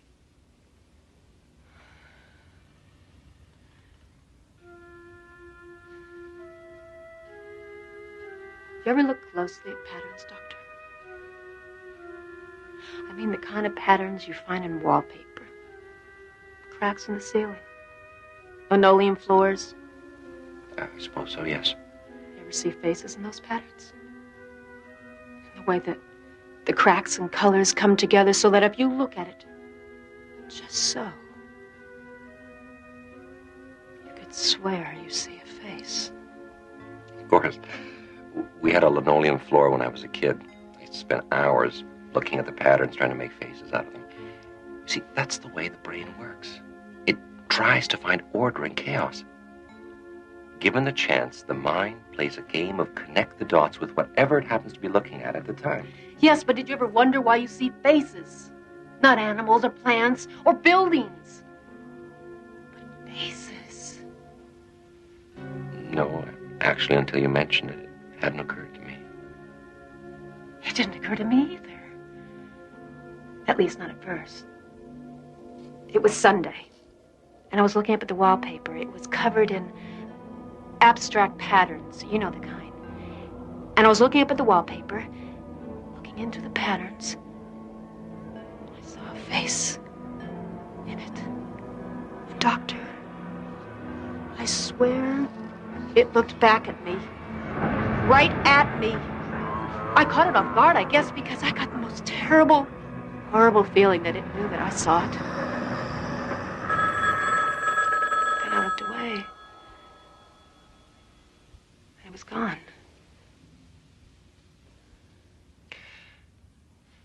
Perhaps you only thought the face was looking at you.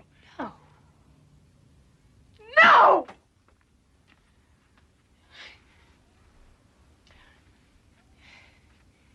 You know when you're crossing the street and you make eye contact with the driver the way everybody tells you to, and even though you can't see them clearly, you can feel when you've met their eyes. You know they're looking at you. Well, this face was looking at me, just like that. And why did it suddenly disappear? You said yourself that you looked away.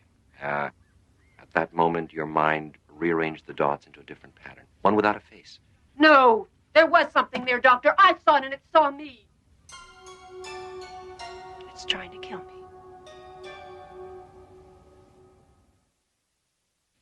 I saw a face in it. And Doctor, I swear it looked back at me. Right at me. I caught it off guard, I guess, because I got the most terrible, horrible feeling that it knew that I saw it. Then I looked away. And it was gone. Staying late? No, I was just leaving. Well, I hope you brought your coat. Looks like we're heading into the rainy season. Good night, Doctor. Good night, Becky. You said yourself that you looked away. At that moment, your mind rearranged the dots into a different pattern, one without a face. No, there was something there, Doctor. I saw it and it saw me. It's trying to kill me.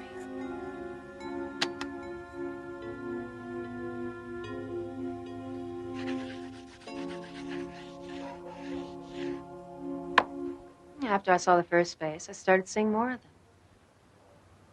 They were watching me, peering out of the patterns of carpet, ceilings, wallpaper. I tried to paint over them, but they kept coming through. Faces in the pile of leaves next door. Faces in tree trunks. Brick walls.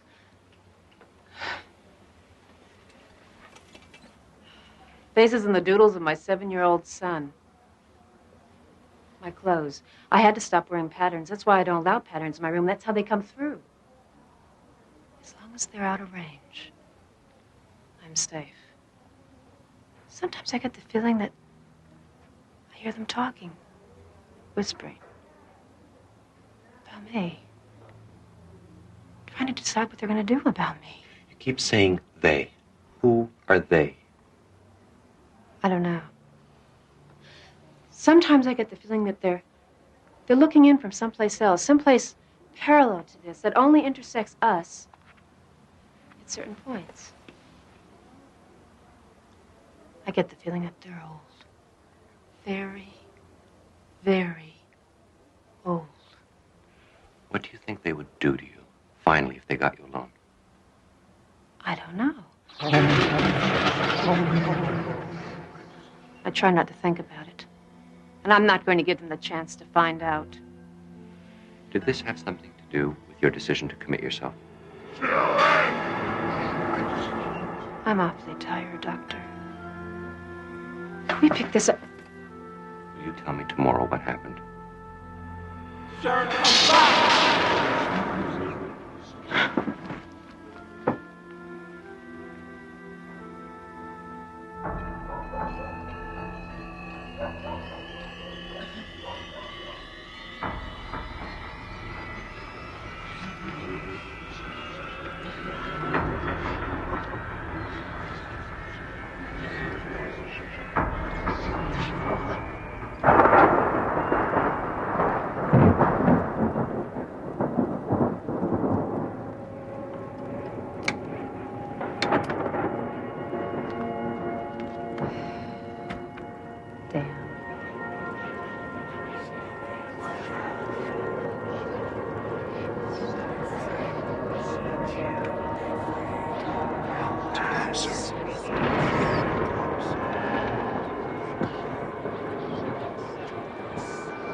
Don't resist us.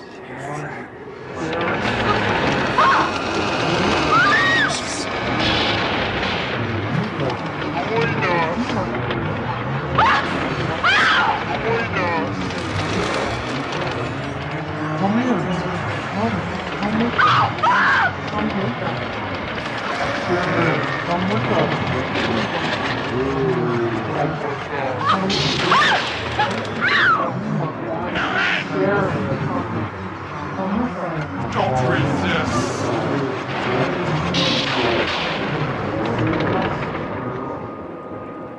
Bobby!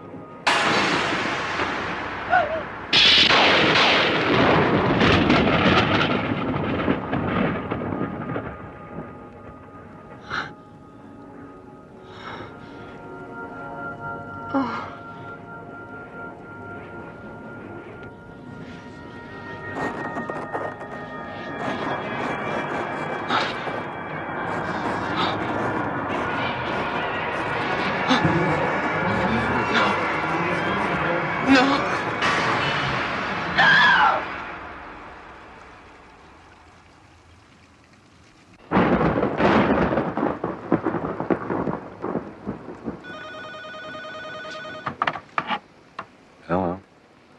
me, Sharon.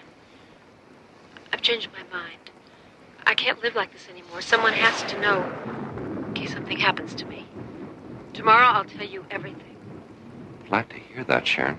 And, Doctor, I lied to you. I think I know what they are and what they're trying to do to me. I can't trust them not to. Doctor, please, if anything happens to me, promise me you'll protect them. Jeff and my son, promise me? Well, I promise.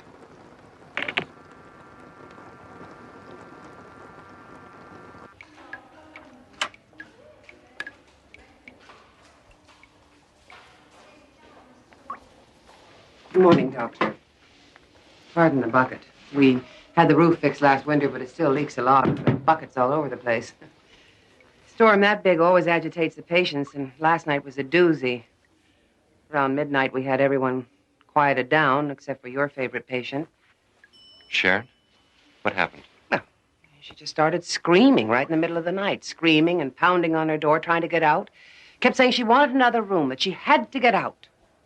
Did she say why? Well, she was hysterical. Any other night, we'd have given her another room, but you know how crowded we are. She was too disturbed to let her wander around, so we had to lock her room. I called for another nurse to help sedate her. She really fought us, too. Why didn't you call me? Well, we were going to, but she quieted down. We didn't want to disturb you.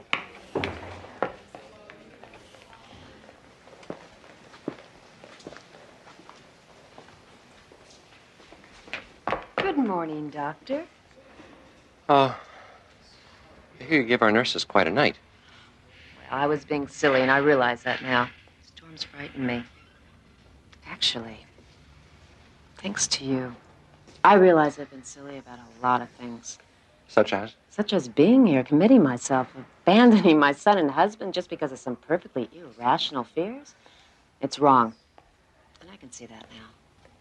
I guess all I really needed was someone to talk to. I fear you give me way too much credit. It's a very pretty outfit.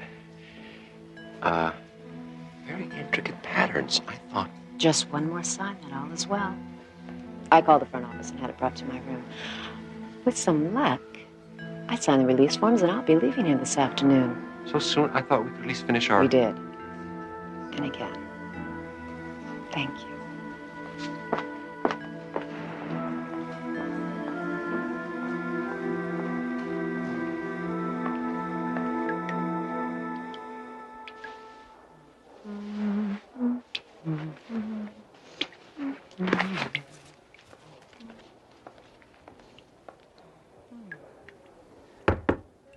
Your cab's here.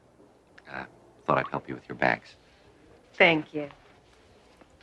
Besides, I couldn't just let you go without saying goodbye, could I? No, I suppose not.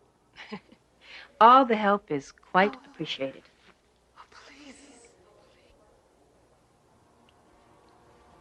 Did you hear something? No. Must have been the wind.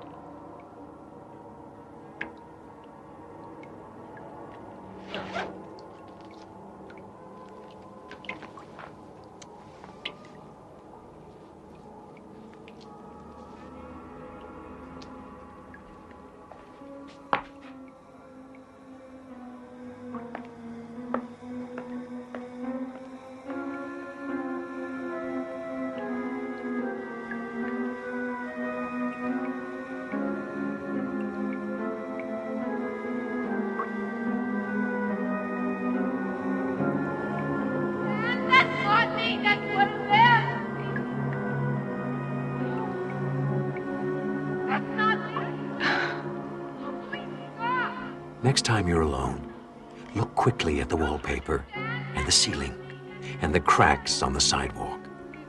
Look for the patterns and lines and faces on the wall.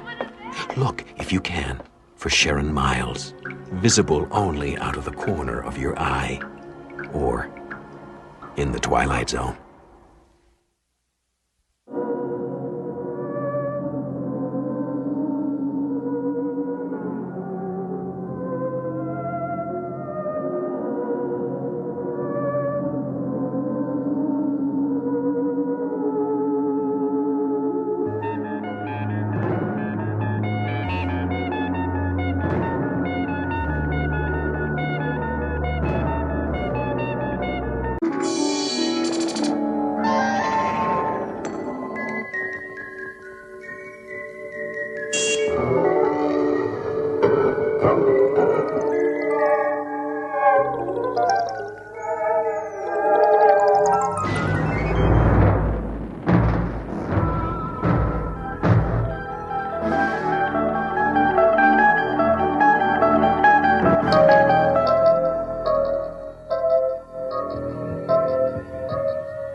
right, folks. Closing time. Oh, look at this shot.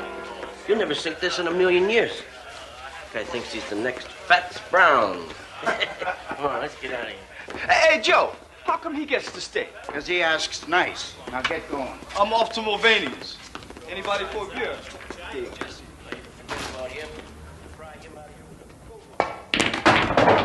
You see what I mean? You see what I mean? An impossible shot, but I made it. The right stuff, the right draw, perfect position. And what do I get? Fats Brown, Fats Brown. Well, I'm sick of it, Fats Brown. I'm the best pool cue on Randolph Street. Me, Jesse Cardiff, and everybody knows it. Fats was good. So he was good. But he's dead. Do you hear me? He's dead. He's been dead for 15 years, but every time I turn around, I hear about him. That was pretty good, Jesse, but Fats was better. Fats was the best, Jesse. Fats Brown is dead. If he was alive in this room, I could beat him. You'd see, I'd give anything to play him one game.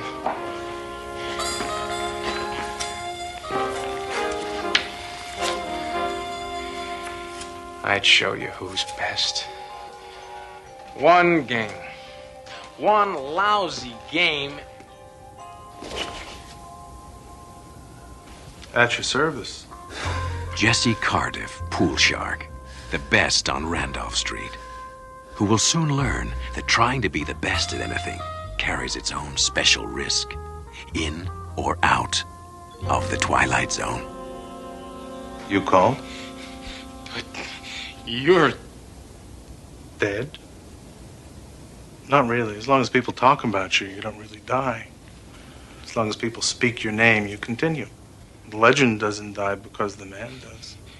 This is impossible. Nothing's impossible. Just some things are less likely than others, that's all.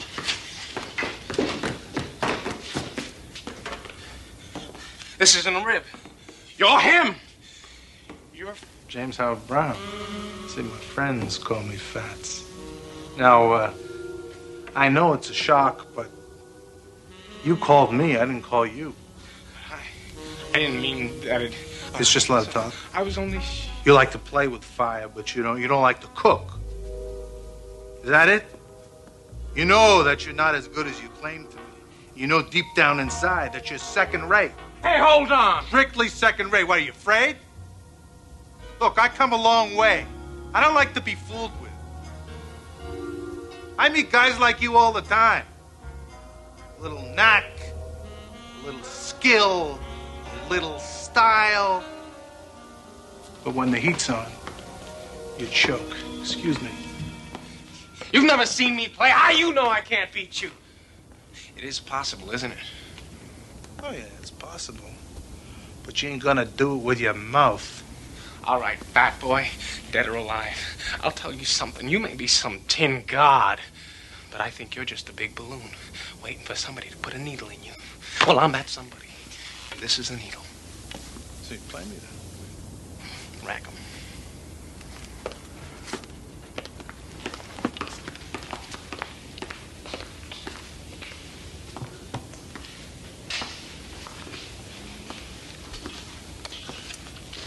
Steaks? Steaks? Yeah, there's something to make the game a little more interesting. And you're all of it.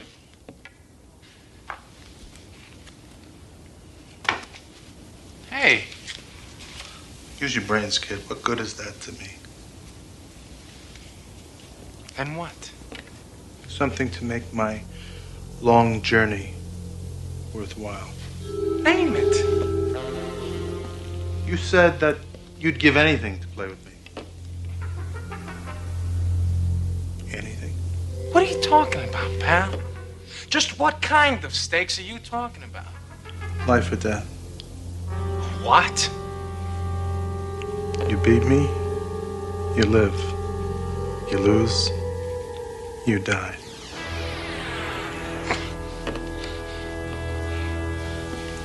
It's interesting. Is interesting to see how much faith you have in yourself. You don't want to be the best bad enough, kid. When I was your age, I'd have jumped at the chance. But then again, I wasn't second rate. Hey, hold on. You say I don't want to be the best bad enough? You're wrong. Do you know how many nights I slept on this table? Yeah, I did that. I made a deal with the owner. That way I could practice after the place closed. I haven't seen a movie in years. I haven't read a book. I haven't dated a girl because it would take too much time from this table. That's a lot of talk. You'll never know till you risk everything. Stop pushing! Wait! Don't go. Then you accept the terms. Life or death. Rack the balls.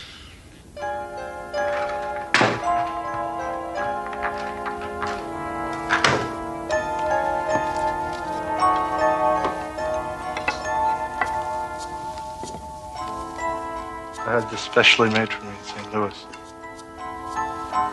Rock maple, ebony. Cost me $600. I've been making a living from it for about 25 years. What's the name of the game? 9-ball? 8-ball? Rotation. Get out of here. Nobody plays that. I do. What's mine? Not up to it? I'm up to it. I know the rules. 300 points. You toss for that break? Sure. Call it. Tails.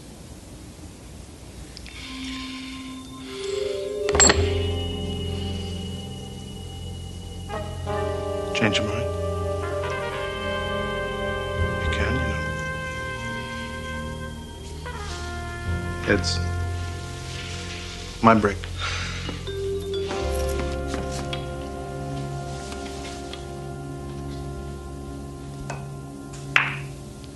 Two balls on the rail. A perfect break. No advantage given. Now it's your turn to scatter the balls.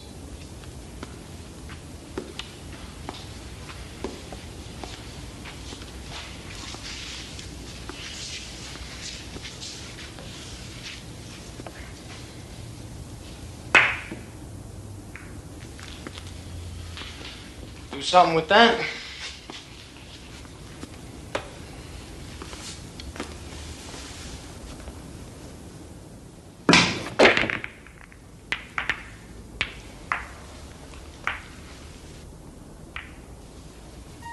Looks like you're sewed up. It'll cost you if you don't connect with the one ball.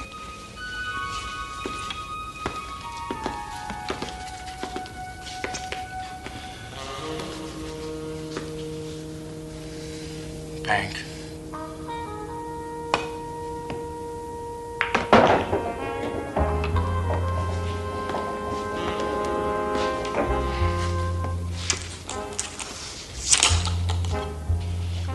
Two rails, 2-ball corner pocket.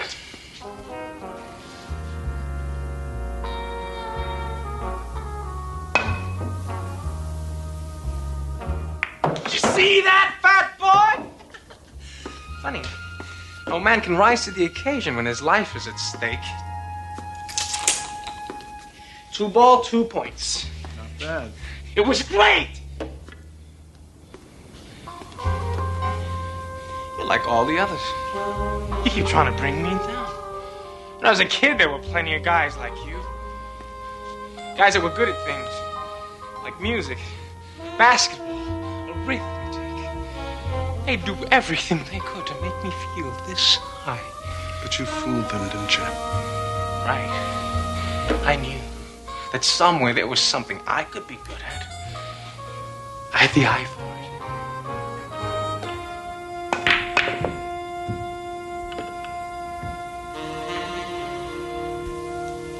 What happened to it?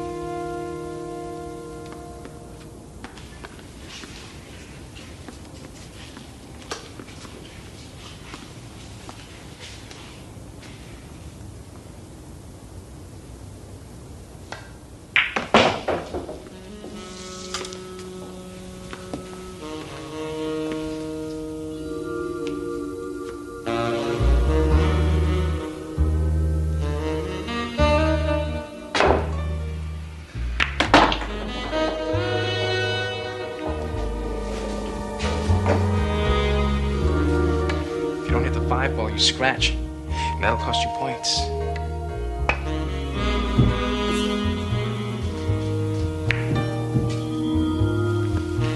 Your shot.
Points.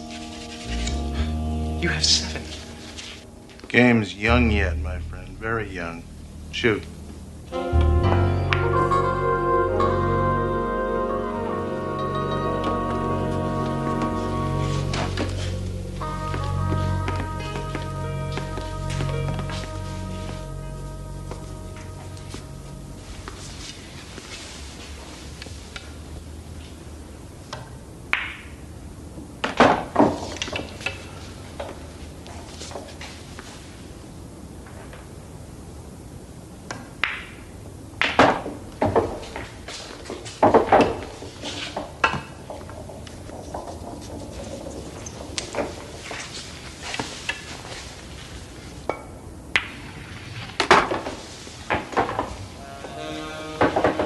Rack them, please.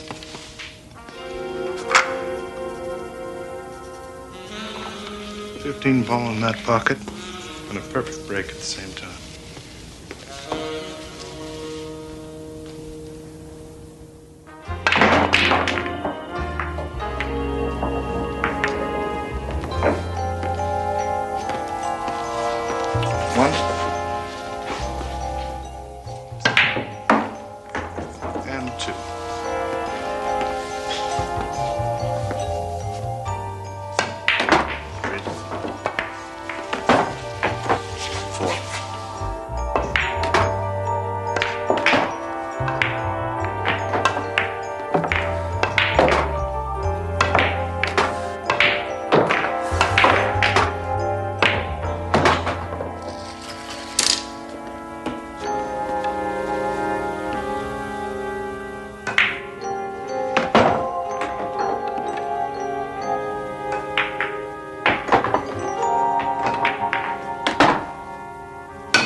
You need every ball on the table to win. I only need one of them. You know, Jesse, there's more to life than this pool hall. I mean, it's not right for you to keep yourself cooped up here like this. I mean, you ought to get out a little more, see what's going on outside. You didn't become the best by sitting on a park bench. You spent plenty of time with a cue in your hands. Yeah, of course I did, but I still had a life. I mean, I've been to places where they never even heard of pool. I know. I don't look the part, but I've made love. I've watched sunsets. I've swam in the ocean. And when I think of all the beautiful things that there are to do in this world, it hurts me to see you rotting away. Because that's what you're doing. You're rotting in this dark room. You're lying. You're trying to distract me. That's low.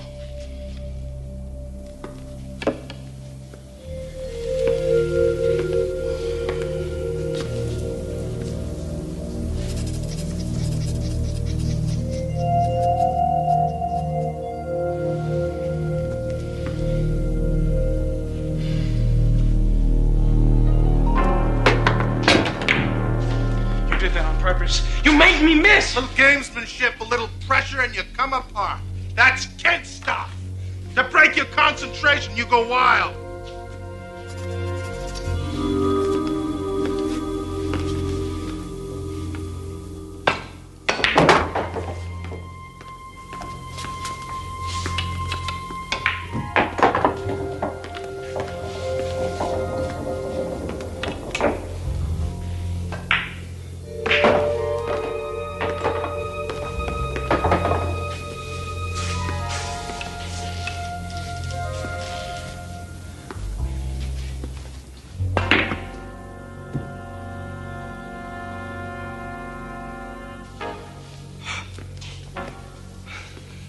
That's it. The game ball. All my life, I've waited for this moment. Sink it, and I beat you. I become the greatest. If you sink it. You're sweating. Why are you nervous? For reasons you probably wouldn't understand. Oh, I understand. It means a lot, doesn't it? Even to a dead man. To have your name up there as the unbeatable champion of all time. Well, it carries a certain satisfaction, yes. I'll give you a shot at my crown, Jesse. But only if you're willing to stake your life on the game. Couldn't be just a friendly game, could it? Well, I take him as I get him. It's not just a friendly game to you. It's a life or death thing. So I acted accordingly. You see, the champions and the legends serve a purpose. They're an incentive. They're a challenge. I don't need no challenge. Everybody needs a challenge. The great musicians, they're better. They're better because of Bach. They're better because of Beethoven, Mozart. See, I'm just a pool player. But I'm the best. You were the best.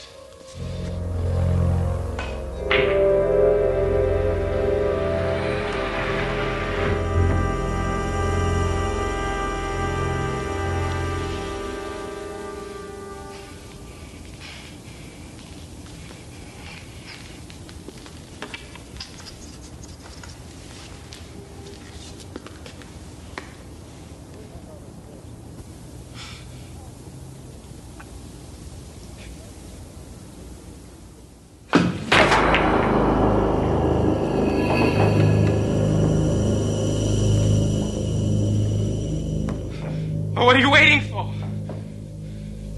Get it over with. You said life or death.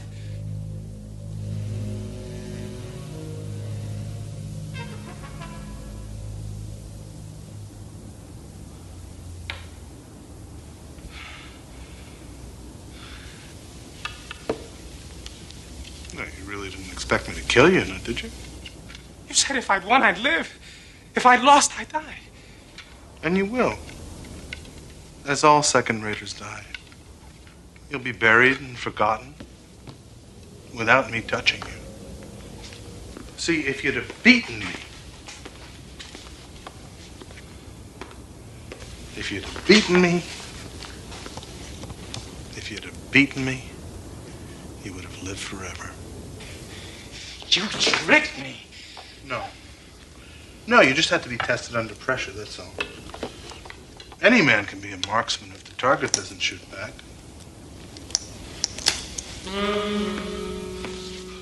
Wait! It's not over! I haven't given up. I'll practice. Night and day. I'm still alive. I can be better. I will be better. From me again, Fat Sprout.